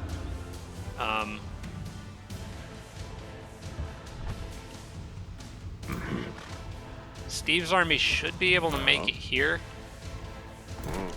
and then still get into the safety of that territory on the next turn. I will move these guys here. And I think, yeah, that should still pull everyone in. I'll attack with the other Dragoon. Take out these two Shrines of Smiting before they can cause more trouble. Surprised they didn't kill the Magebane, honestly. But I'll take it. Alright, and then Steve's army can make it over here.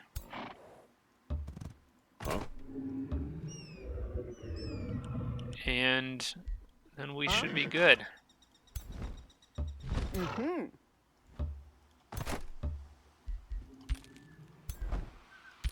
Well, that takes out a pretty healthy chunk of White's army. And quite quickly.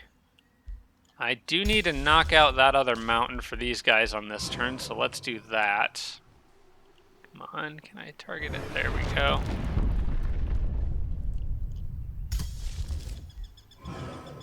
And then I'll have Earth Shatter ready again, but on the next turn I am going to probably want to cast Disrupting Blades. I did just get another one of those resurrection items. I'm just going to keep making more of those until all of my heroes have at least one each. Kevin's got one. She's got one. Stanley doesn't have one. Here you go.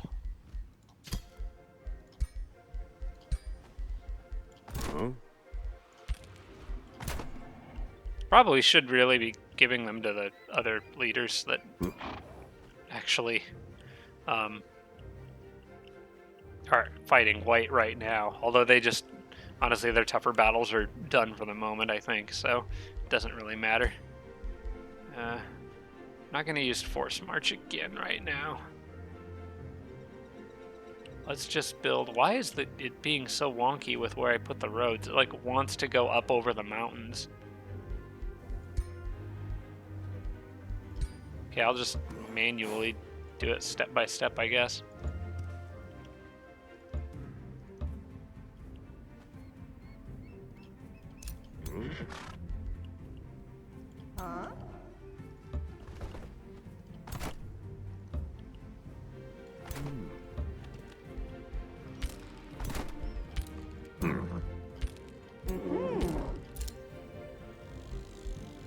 Palisade walls for this outpost, I think.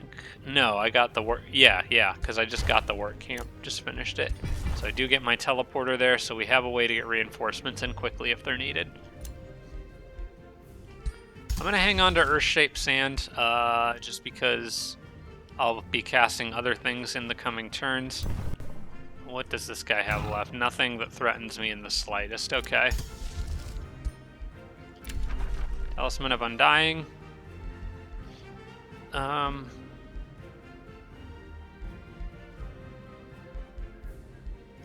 already started another one, yeah. Brain shut down there for a second. Haldreon the Astute. Okay, you can sit in the prison, I guess.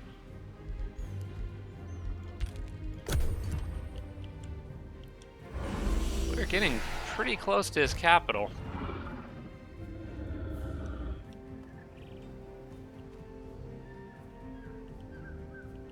I am hoping he stays with his leader over here at Nightfort, because I'm planning to reach him pretty soon.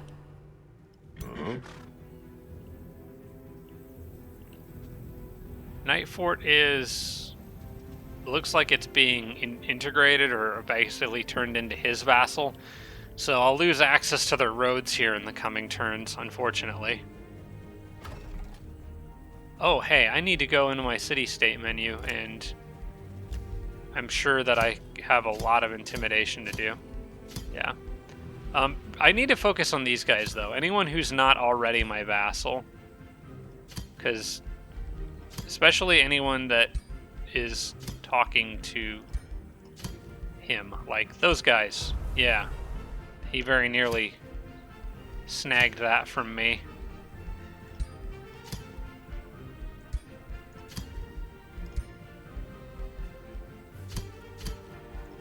Just need to make sure I stay ahead of him on all these. Those are the important ones. Okay. As long as they're taken care of, then I can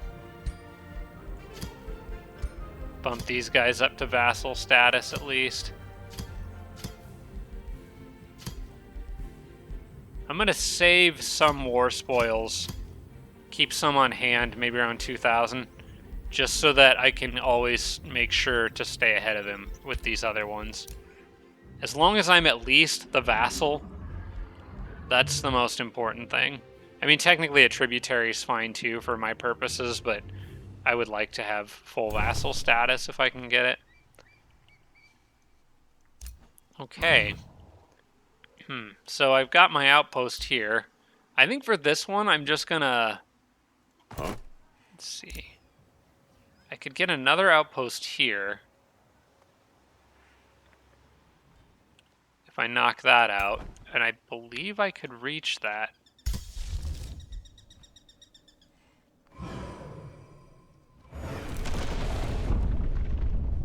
Yep, let's just jump right over to it. I'll throw down palisade walls in this one just to protect it. I don't think I'm going to worry about a teleporter there at the moment.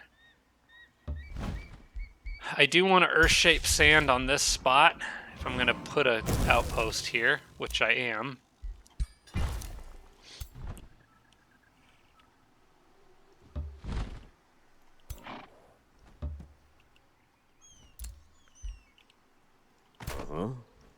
We'll get rid of this little group.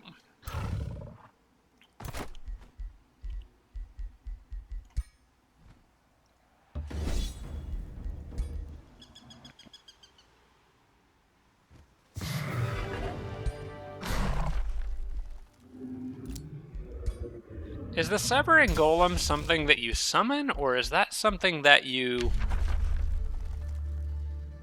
build? I think it's something you build, but I kind of want to check. Let me go into the Tome of Severing here and look.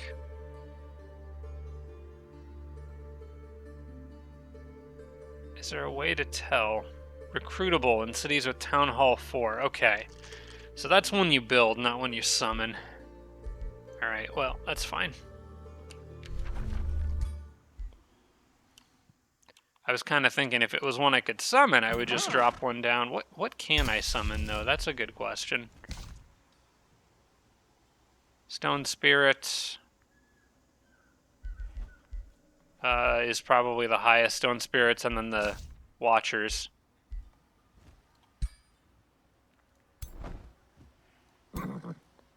Alright. Steve, your army still got movement. Alright, Jormag can move there. We'll just move you guys in here.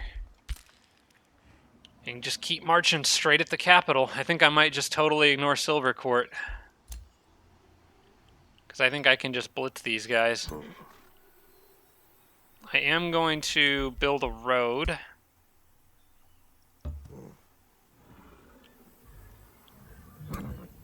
And I am considering forced march here. Again. Because his army is isolated. If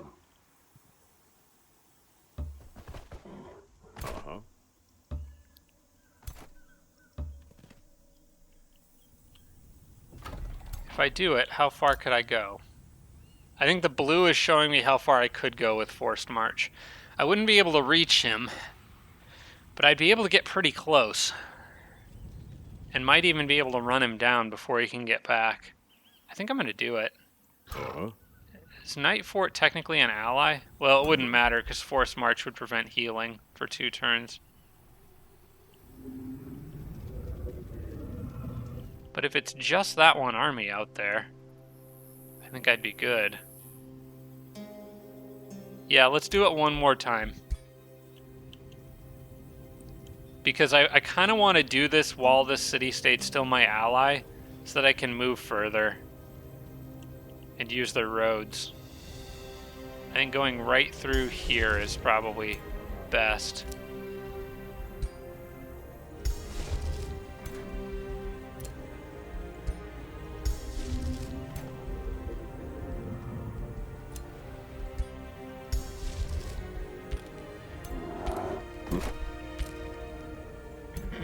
Everybody's a little bit exhausted, but we're fine. Alright, Astral Severance. Don't really care. Let's look for something better. Final Banishment. I kind of would like to have that.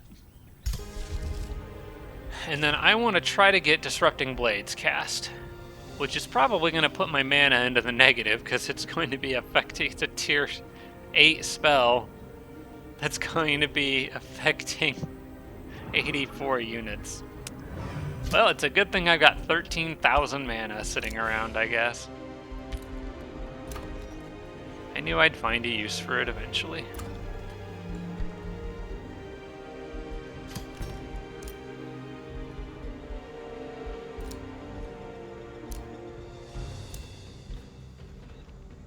Okay, I think I can right-click through all of those. Negotiations succeeded. And I mainly want to keep an eye on what he does. I probably need to scry enemy again. Speaking of which, that was another comment that I got. Oh, he just burned it down. That's not what good guy dragons do. Come back. I missed a comment. I just realized because, yeah, from Ekiage, the scry enemy debuff that I've got, which should be on him, that actually does show up as a debuff in here. It's right there. I just looked right over it. The unit is scried, revealing its location to the enemy. I can't tell how many turns it has left. Ekiosh said there'd be a number next to it. I wonder if that means it's down to the last turn and I need to recast it. Let's get Disrupting Blades. It actually didn't bankrupt my mana. I'm going to go ahead and reapply it. There's really no reason not to. He's the most important unit that I need to track in the game right now, so... where is... There he is. Come on. Why is target not valid? There we go. Because I was tired. Because I was targeting the wrong tile. So did that, like, reset it? It still just says scried. So maybe it doesn't tell you the number of turns remaining, but it does tell you that he's scried. I wonder if he knows that he's scried, though. I could do Forced March again and actually catch him. I wonder if the city-state, though, might... Oh, you know what? My city-state might reach him in between turns, because I think they go before he does.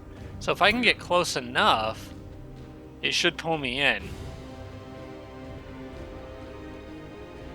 We'll see. I mean, if it works, great. Can't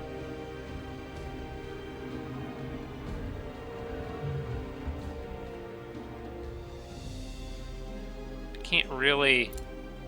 No, I don't think I can get any more than just Kevin's army in there, and I'd rather have more than that if I'm going up against this guy in a level 15 hero. I'm thinking I might just Forced March again and take him out while he's alone. I think that's probably the better play. He will almost certainly have time to respawn, so I'll probably just do that in an auto combat and do the final battle of him manually in the siege. Yeah, we're just going to take him out now. Forced March is really beating these guys up, but they're tough. They can handle it. Wait, Dave is no longer... Oh, because he's a big giant man. He needs Juggernaut Gree, or he needs something that lets him run faster. Wait, why does it say he's got 40 all of his movement left when he just moved? Why does he still have 48? Does Ancient of Earth give you more movement? No, it doesn't say anything about that. Units can no longer use a mount. Why does he have... And the Dragoons. It's like they have all their movement still. Or maybe Forced March gives them even more than what they would have had? I don't know. I'm confused. Alright, well, we're going to... I guess it doesn't matter. We're going to crush them anyway, so... Alright, I should be able to handle this one in an auto. Like I said, we'll do a manual fight against him later when we're sieging the capital.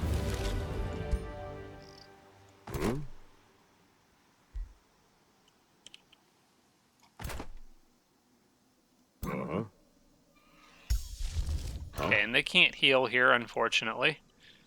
So they may as well just continue on through.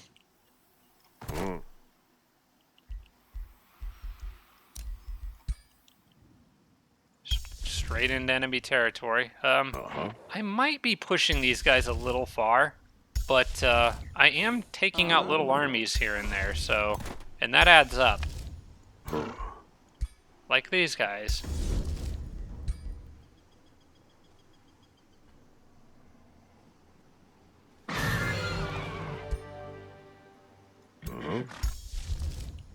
Okay, no more Forced March for them, I think. At this point, I need to get them into some friendly territory. I think I might knock out that mountain range. Once this outpost is done, I could expand the borders and put a teleporter there. And then I will basically have all my forces combined for the final push on the Cradle of Integrity up here, his capital. In fact, Steve's army might go ahead and get the party started. I've left room for the others to join in. Let's get that work camp started.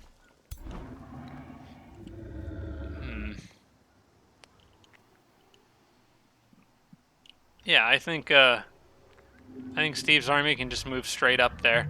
I'm thinking about building a road, but I'll get one for free. Well, it's not like I really should be worried about the money, but just gonna move them at a normal pace through the sand. No forced marches for them. I just want them to. Oh, I got the my watcher. I forgot how badly beat up he was. It's fine. I can summon another watcher if he dies. I don't really care that much.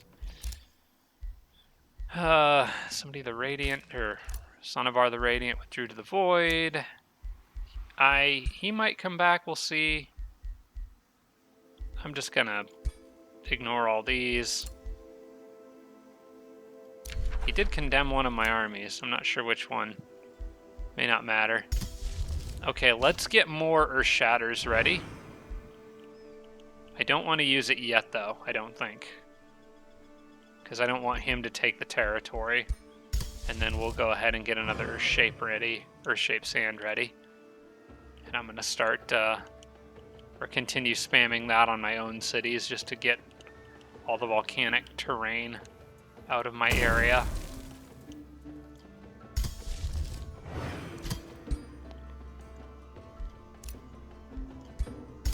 Okay, I think we're good for the next turn.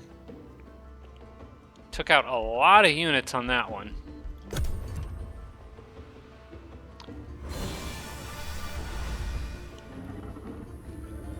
How is he still casting spells? He's dead.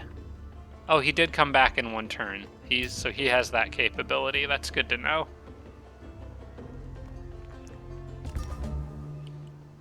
Alright, so we need a plan for this final siege. My thinking is teleporter goes in this province and an outpost goes in this one. Yeah. Okay, so I'm gonna Earth Shatter here. I believe this is still legal move. Yeah, I should be able to build an outpost there.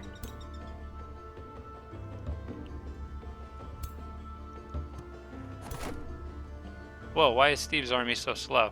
Oh, because they got condemned. That could be a problem. I'm gonna have to force march them to get them caught up with everybody. Because right now they're a bit vulnerable and I think they could be reached. I'm gonna make absolutely sure they get caught up with everybody.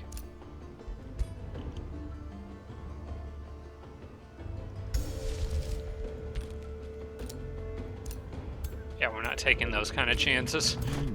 There we go. We'll have that outpost done. I can get another Earth Shatter ready.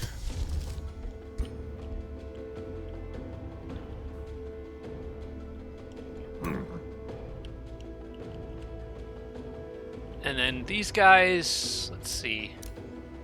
I need the work camp here. For now, they are all exhausted anyway, so they can't heal regardless.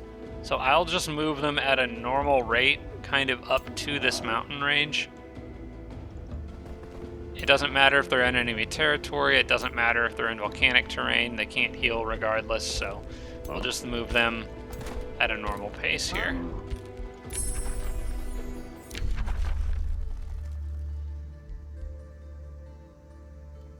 Guess we'll pick that up. Static shield can be handy.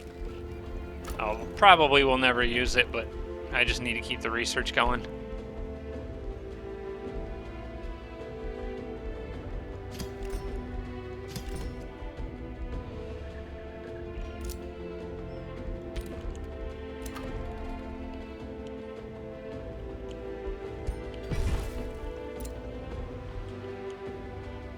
Spam or shape sand everywhere.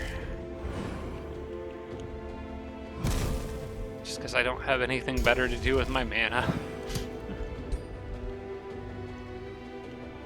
Other than probably scrying everything I can see, just to keep tabs on it all. But I think I'm pretty much he doesn't really have anywhere left to go run and hide, really. So unless he's got a cave entrance he wants to go climb into, but I don't think I don't want to cast any more mountain breaking stuff yet. Other than maybe getting... I can't actually do it here. I think I want to knock that one out because it gives me a path to Pharos. But I need this to finish. Alright, that army is just going to be slowed down a bit. Oh, Burden of Guilt, not Condemned. That's what he cast on me that slowed me down.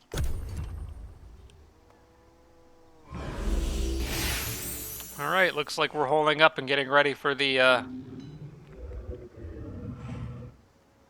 end. This came... Wow, I mean, like, it's amazing in 2 episodes. I've gone from beating Bazrakan to killing everything else on the entire map.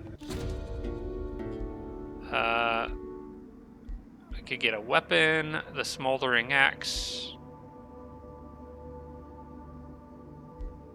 a Ring of Concealment, a Gilded Shield.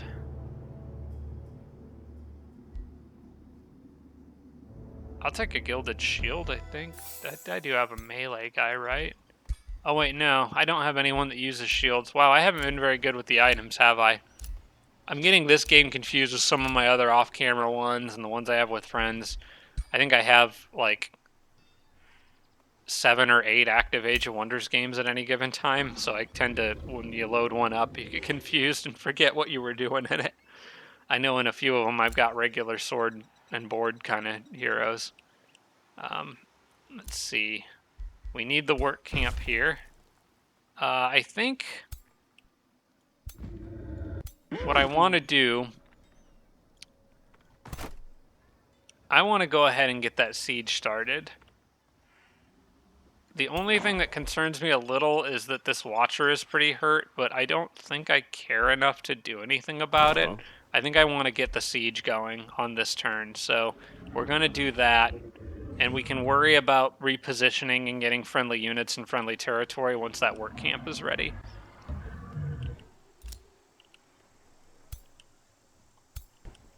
Okay. Hello, hello, hello. Yeah, you should be good here. Position as many heroes as close to it as I can. And start the siege. And pile on all of the various siege projects that we have. Unleash the Warhounds is just... Okay, that's just mana and doesn't do anything else. It's fine. We'll do the 3 usuals. I am sure I can make this a 3-turn siege, but I probably can't do a 4.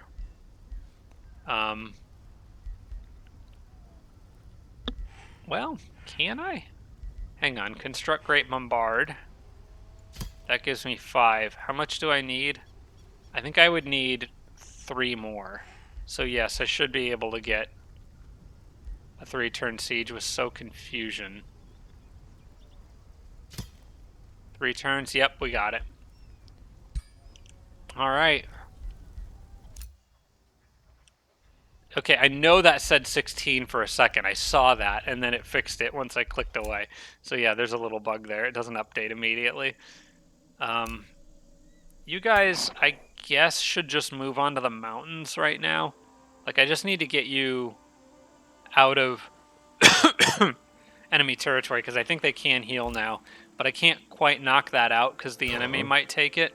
So, although I could go this way with them. I could knock that out.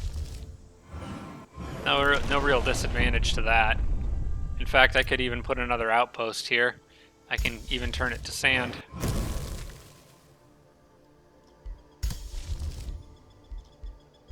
So I just need to get Earthshatter ready again. I need to get Earthshaped Sand ready again. And then I am going to just scry enemy on everything I can see. I'm going to put that there so I don't forget about it. But yeah, then these guys can just go up through Pharos. It's actually a faster route anyway to do that.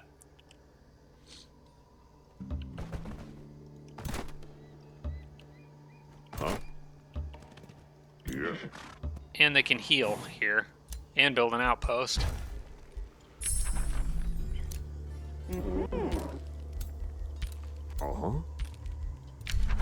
I get a new tome. It doesn't really matter, I don't think, much what I pick at this point.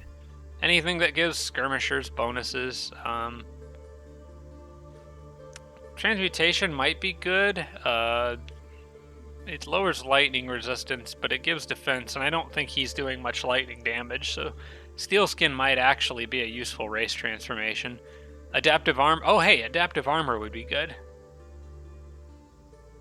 Yeah, that's worthwhile. I'm not even gonna look at anything else. That seems pretty good. Once mastery of the mineral realm has been Yeah, achieved, we'll one lock will bring Steel about the Skin, and I truly will wondrous. Imagine the grab ability to adaptive manipulate armor. and alter the very nature of this Transmuters world. aren't bad either, Look to but I think it's a little late to be making new units, so I just would rather focus on buffing the ones that I already have. And then I can go ahead and go into my arsenal and disenchant a few more things. Then go to blueprints and get another one of those, although I'll go ahead and forge it, but by the time that's done forging, I think it will be useless. Because I think, yeah, because this city will be down in 3 turns.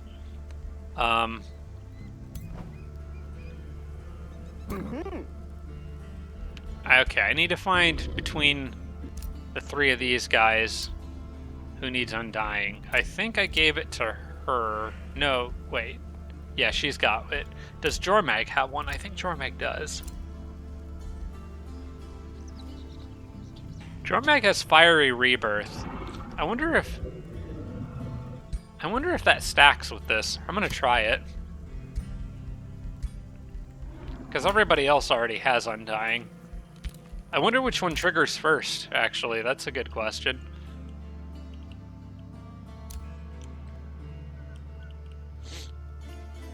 Alright, I am going to actually knock out that mountain and put the teleporter right in between them.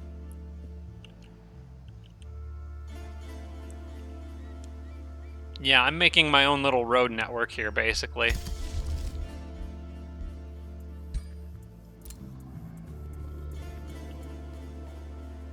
I would...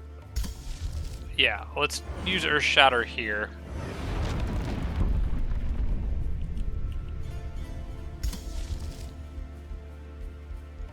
And put the teleporter here. Because I'm going to probably knock out this mountain since these guys went north once this is done. And then I will have like a whole road network with teleporters all set up in a line, which is pretty much what I wanted. Yeah, so we'll take this, turn it to sand. This needs walls, because they could just walk in and take it.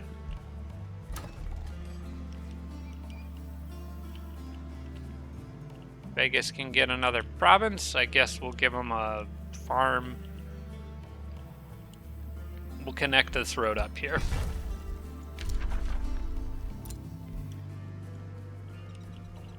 And I think we're looking good. I'm wondering if he will run out and try to attack me. He does have a Spelljammer. Wait, no, I saw something else. Does he have a Spelljammer? No, it's right there. 2, 3. I could siege that. I could stand on that and siege it.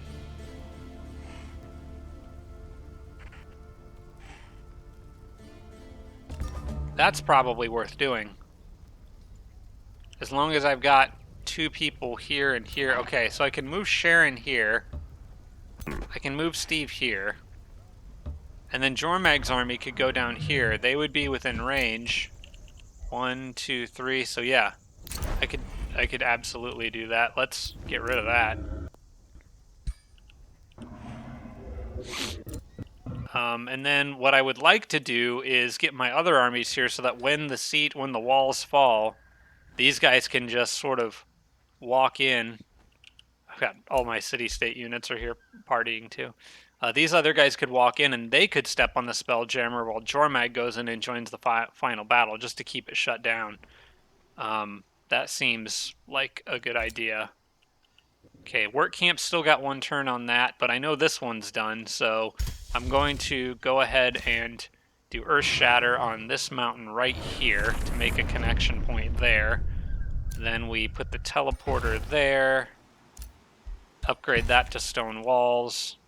That one's still upgrading to wooden walls. These guys can all just come through here. I'm not even going to stop at Pharaoh, so I'm just going to keep walking. And I'm not going to put a teleporter here right now. We'll just put walls. I'm just basically claiming territory is all. I may even force march one of these groups to get them that last little bit to stand on the Spelljammer when the time comes. Gosh, I suppose I kind of have to finish this one, huh?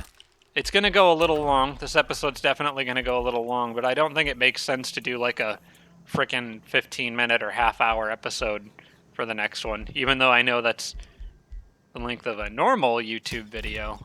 This series has all been running around 2-hour episodes, so which kind of works better for my schedule anyway. Scry enemy. Let's go ahead and cast that not on the leaders group, but probably on a hero. We need to go way out to the west and up north. There we go. Any hero stack? Probably that one right in the middle there. Let's keep an eye on them. I am going to need another Mountain Shatter, and I'm probably going to need Earth-Shape Sand again on the next turn, because I do still plan on putting a teleporter right there. Okay. And we're down to 2 turns, right? I think the timing of this is going to work out pretty much perfectly. Ah, looks like he's making a move. All right. Well, we're shutting down his Spelljammer, so...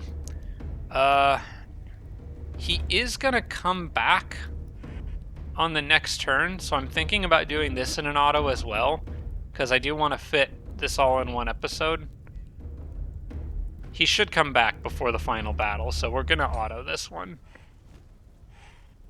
But I might actually have to do this one manually, because that's a pretty decent fighting force there. Nope, they all just melted. Okay. That saves us a little time. We'll still get to fight the big dragon in the final fight.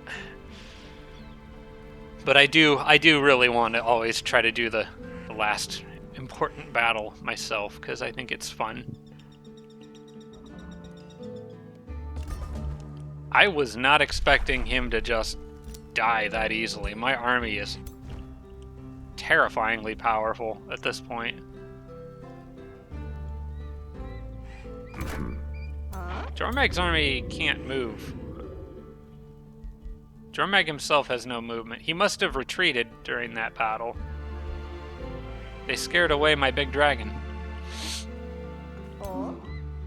Alright, I believe I do not have palisade walls here yet, but I can do this.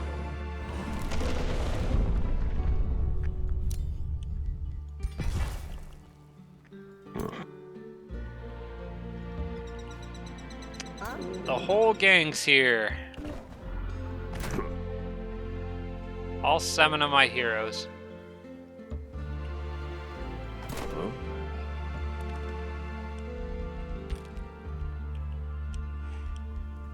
Just in time for the final battle.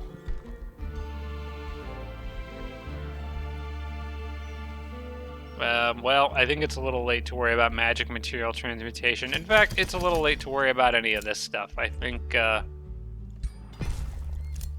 can click through most of this pretty quick. I did get a level up. Jormag leveled up, despite the fact that he ran away, coward. We're gonna go with Draconic Health. I was thinking upgrading the Tail Bash, but sometimes that one messes me up, because it knocks units back. And I don't always want to knock units back.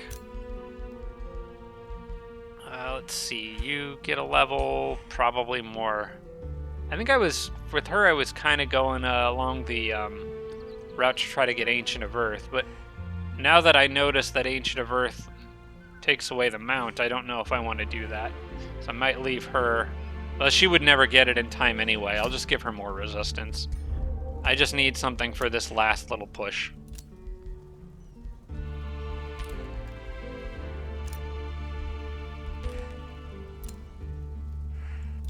Remains of you have been collected. Okay, I don't care about any of that. I don't care about that. I do want to go in and bully some people. Gets me a vassalage there, gets me a vassalage there, vassalage there, vassalage there. Look at all my new friends. If you can call them that. And at this point, I can just spam Intimidate on whoever I can push around. My war spoils are about to run out, but I got the important stuff. I can't make with peace with any of them, and all of these are locked as my vassals now. So, yeah. I'll just spend war spoils wherever I can and call it a day.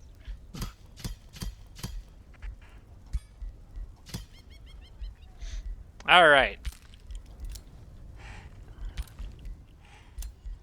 Archon Growth of Cloud, Focus Crystals, Fireforged Stones, Silver Tongue Fruit. I just got so many magic materials. Right click through all those and let's get another Earth Shatter ready, I guess. Maybe we want to do a Pyroclastic Eruption here though. Does that hurt every unit on that province? Or just the enemies? Enemy units in the province suffered fire damage. This one does the same thing but physical. We'll just do another Earth Shatter. And I think I will do it on the next turn. Now, this... It has to be an empty province, so it doesn't really work here. Alright, that's fine. I don't need to use that. Trying to think of any spell I could do for this very last at turn. I don't think there's really anything that stands out to me. I could get Pyroclastic Eruption ready and just hit him with both of those.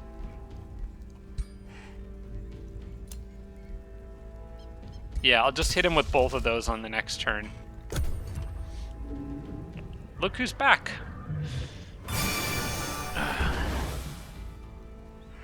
He's trying his best to get something going here, but it's not working out so good for him. Although my army did take a bit of a beating there. They've mostly healed. And here come my city-states to help. Well, I believe this is the end game. Let's go ahead and spam these. Target not valid. Why not? I am shutting down the Spelljammer, so I thought this would work. I bet it has to be on a province that doesn't contain a city. What about Earth Shatter? Earth Shatter will let me do it.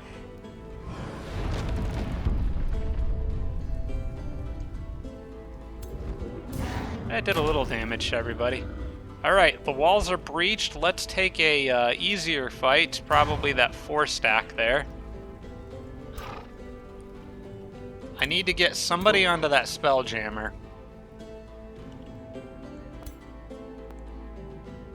Well, and wouldn't you know it, we've got just the army with the speed necessary to do that.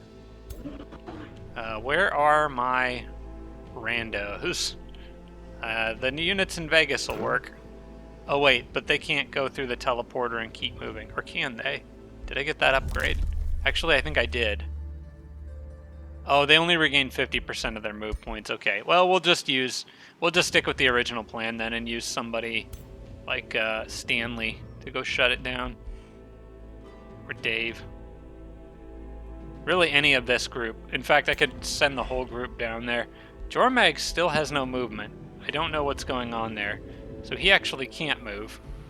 I guess that means Kevin will be joining us for the final fight instead of Jormag, because Jormag is on hold at the moment for some reason. Kevin, or really I could bring anyone. I really like Dave a lot. Stanley's got some good units. I kind of want Dave in here because he's a big guy.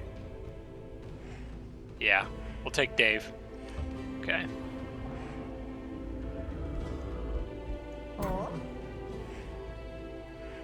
I believe if I attack from there, it will pull in everyone. Yes, it will.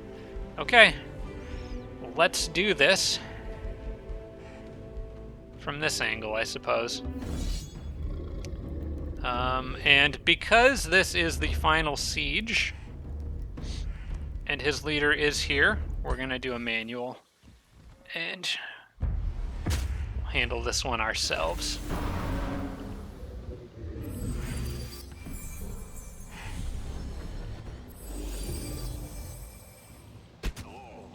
Oh, he displaced, and so could... Well, he's just going to come out here and... Oh, wait, that's not his leader. That's just a bone dragon. I thought he was just charging me with his main dragon. No, he's... Main guy's over near there. Now, he's got some healing abilities, special healing abilities, I think. The Radiance Guidance. All friendly units get awakened for 3 turns.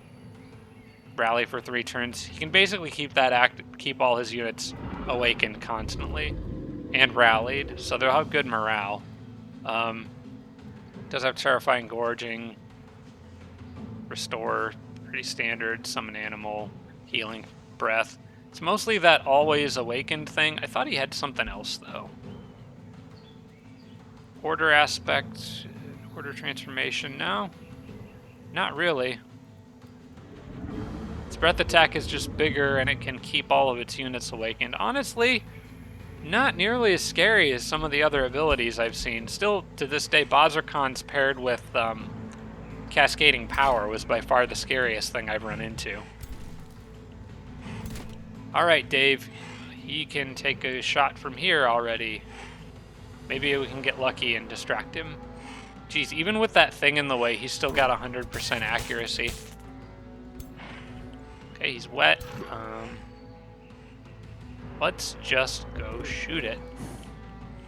I'm gonna probably, see, he's a shield unit, so he's gonna be defensive. I think I'm gonna use, designate target to just get this guy out of the way. Get some flanks on him.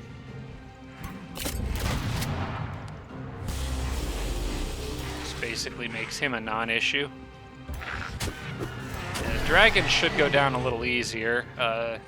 Sam should be able to fry him and distract him. Oh, he resisted all 3 of those 60% distractions, huh? Alright. Well, that's what we have handguns for.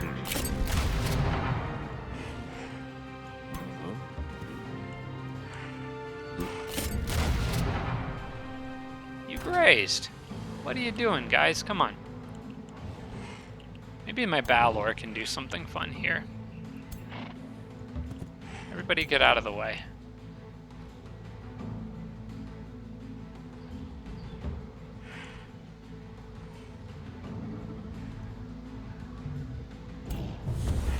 There we go.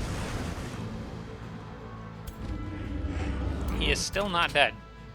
Please finish him off. There. Now he's still standing there, but he's stuck in statue form, I think maybe because I gilded him.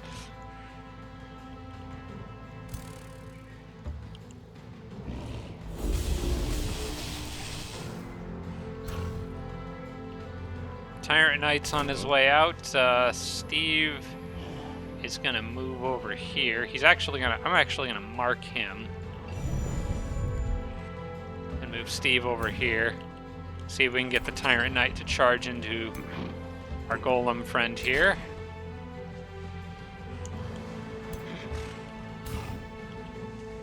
Looks good on this side. And then how about up here? we can go ahead and take the shot there.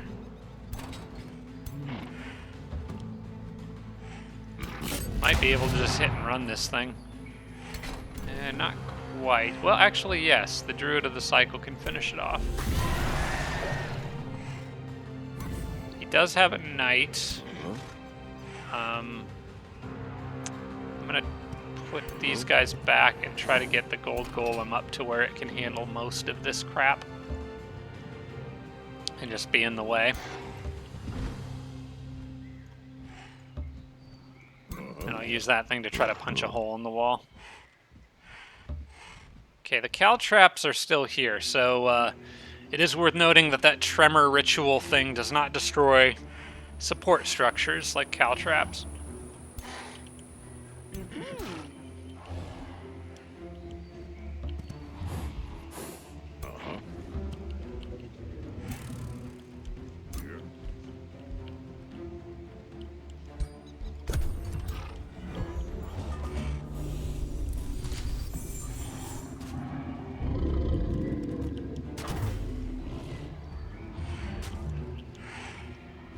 Respectable chunk of health out of the Balor there.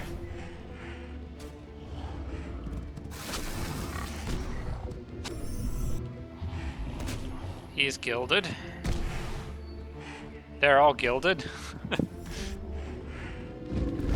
Oh, sorry, I have the combat speed going too fast, maybe. Might be hard to see what's going on. I'll turn that down. Okay, maybe I can gild this guy and get him out of the way. Okay, he's not an issue anymore.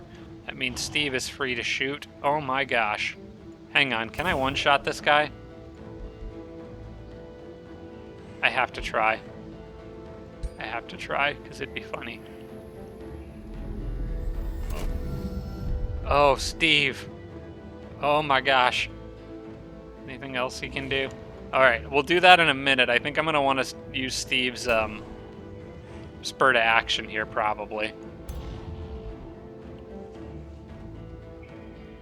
In fact, I've got ideas for how to make maximum use of that.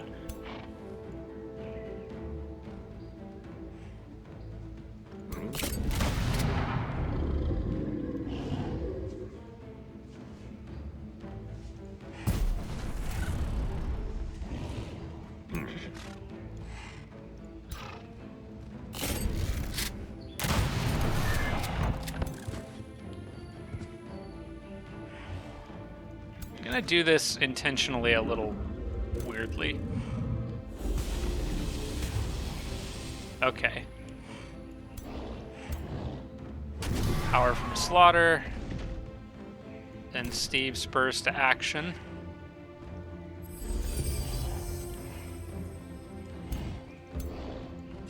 He gets power from Slaughter again. And then the Gold Golem can run up here. Mess this guy up. Now Steve can take his shot. This is gonna hurt. Oh my gosh, 113 damage. I crossed the 100 damage threshold. Oh man, that hurts. Oh, that's so much damage. Alright, now I got plenty of options to get rid of that last guy. I think I am going to drop a little quick group heal here on the, mostly to get the Balor patched up. You know what? Nah, screw that. We're just going to go for it, because I can actually reach him, so we can take out one more hero. This guy might try to run around to the... Actually, I don't think he can get to the Balor. But it doesn't really matter. The Balor actually has plenty of health, so... I'll just let myself in through the walls here and one-shot that thing. They'll be, they're probably going to be retreating by the end of this turn, I think. Alright, I need to think about who I want to have 2 attacks here. Maybe the Gold Golem. Depends on whether he, Oh wait, those guys are both gilded. Didn't need to do that. Alright, I'm going to do... I'll go here. do this. And then we'll give him his... oh, I forgot that burns my guys too. Oopsie. We'll give him his action back. And he can hit that shield, canceling his retaliation. Dave can pretty easily kill either of these things. I'm going to mark the shield, I guess.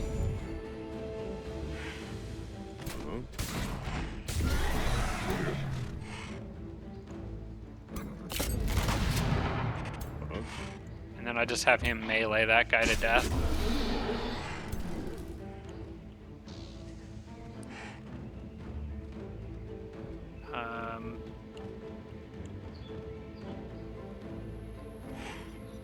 What are you? You're a berserker? Okay, this is a good spot to use Cycle's End at, because that berserker would normally go berserk, but we're going to try, per the advice I was given by Chris Lighthawk, to see if I can just straight up kill him. Oh, he resisted it. That's a disappointment. But it would have worked.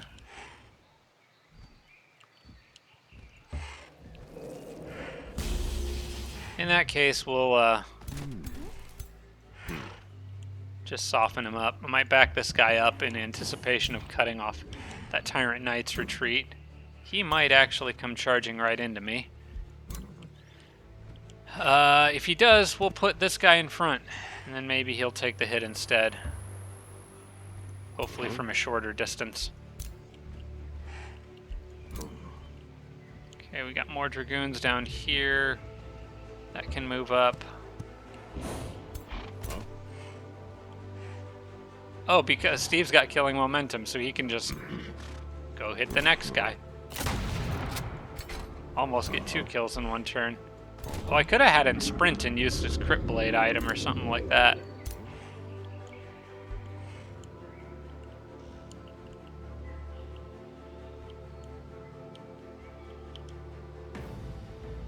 He didn't trigger Berserk yet, did he?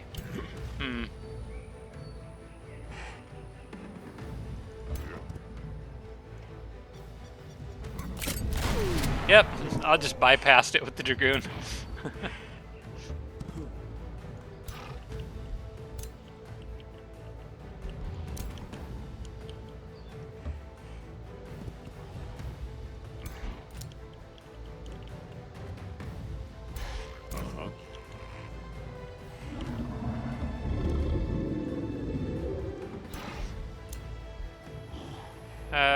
Oh, I still got one that can move. The bird. Actually, I'll just have you go here.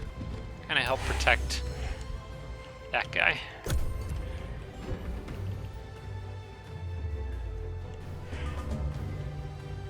Is he routing yet? He is not. Probably because he's got that free rally from this guy. He just summoned a Thunderbird.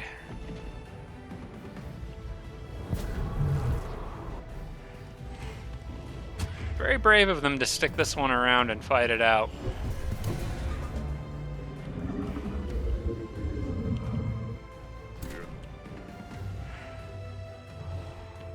Alright, I think I'm going to use the fairies to get this guy off of me. Actually, I probably should have used him for that, but that's okay. We're going to damage him with the bird a bit. The Balor can probably finish him off. Not quite. I'm gonna start marking the dragon. We'll let you finish him off.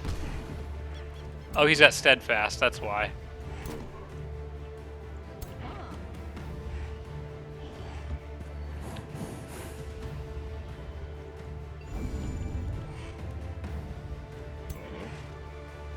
And then I've got a plan here.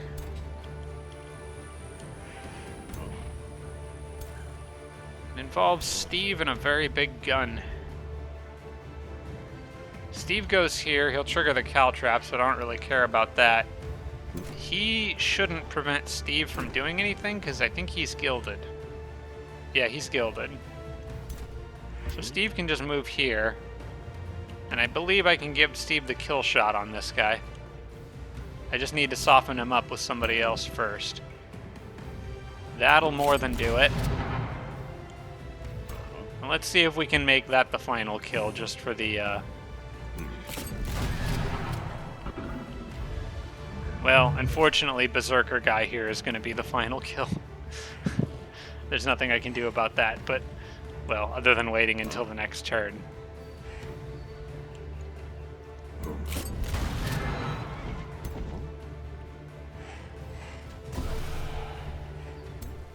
I'm not aware of anything that can remove... Well, actually...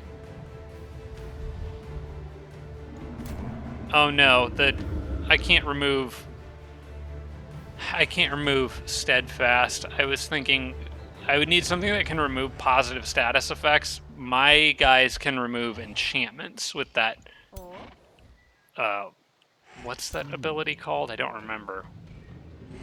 Disrupting... Yeah, Disrupted. But that won't get rid of positive status effects. I don't think I have anything that does.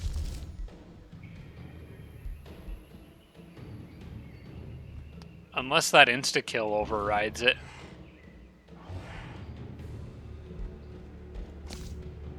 I mean, I could try.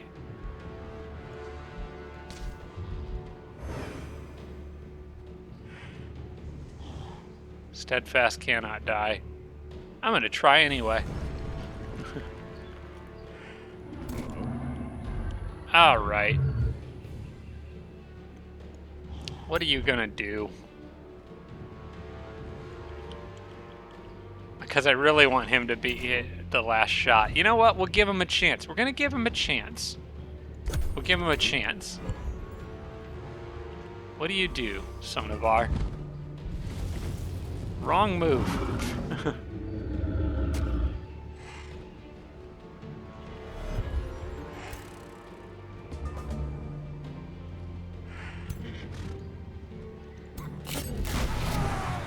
Now he's dead. And Sonavar is right there. Yep, Steve can just for the disrespect, I'm gonna sprint past him. Shoot him right in the back. Point blank. Down he goes. And with that, I believe the game... Oh, the game doesn't end, though. Oh, the game doesn't end. Okay, well, we're just gonna pretend that that worked the way that I intended.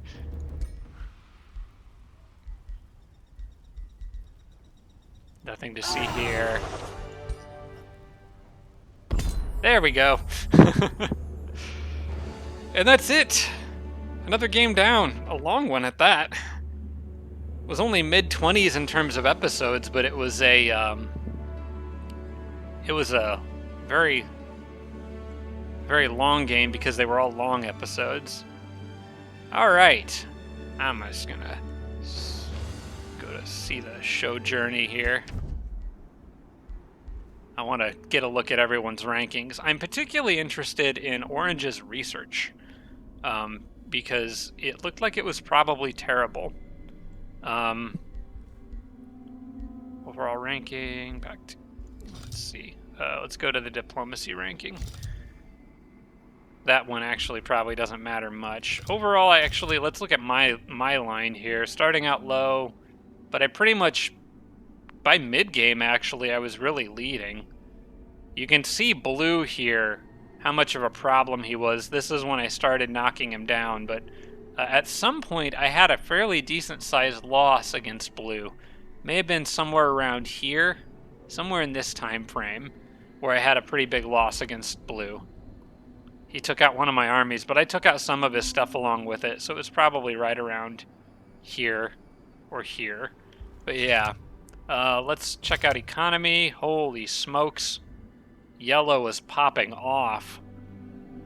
Jeez, he was leagues ahead of everybody else. That one was Voxabas, the industrious one, the Materium Dragon.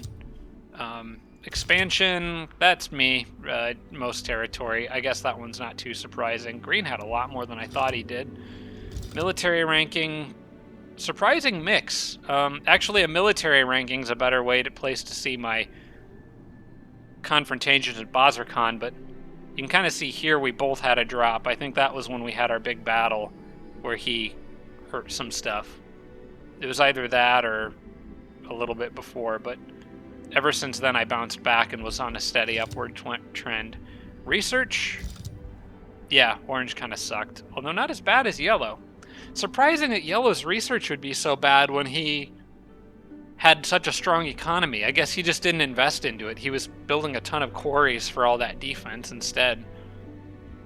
Wow. Okay. Well, I think we'll switch back to overall ranking here. I'll pan out so everyone can see the world map if people are interested in looking at things, but that's pretty much all there is to it. I managed to get my empire to cover maybe a quarter of the map and just turned everything else into vassals. And that's that. So, as for the next series, I have a plan for what I'm going to do. I don't think I'm going to spoil the surprise. I don't know for sure if I will get it started next week. I have to coordinate some things possibly, but I will keep you all posted. Just keep an eye on the community updates on my channel. I am looking forward to the next one. And I hope you will all be there to join me for it when it goes live.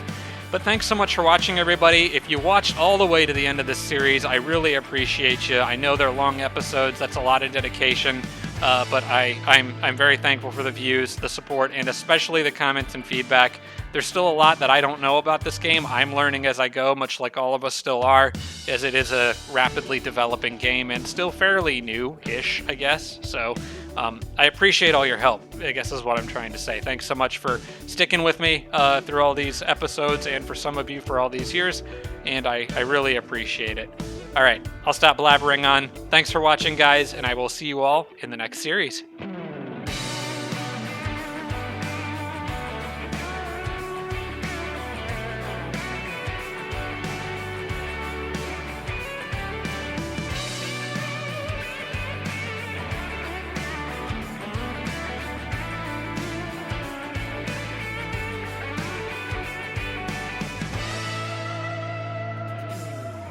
Special thanks to all my Patreon supporters, including Tier 3 supporters Blitz, Braden, Dawson Horner, Jimbro, Roderick, and Sarah Feingold. Thanks so much, everybody.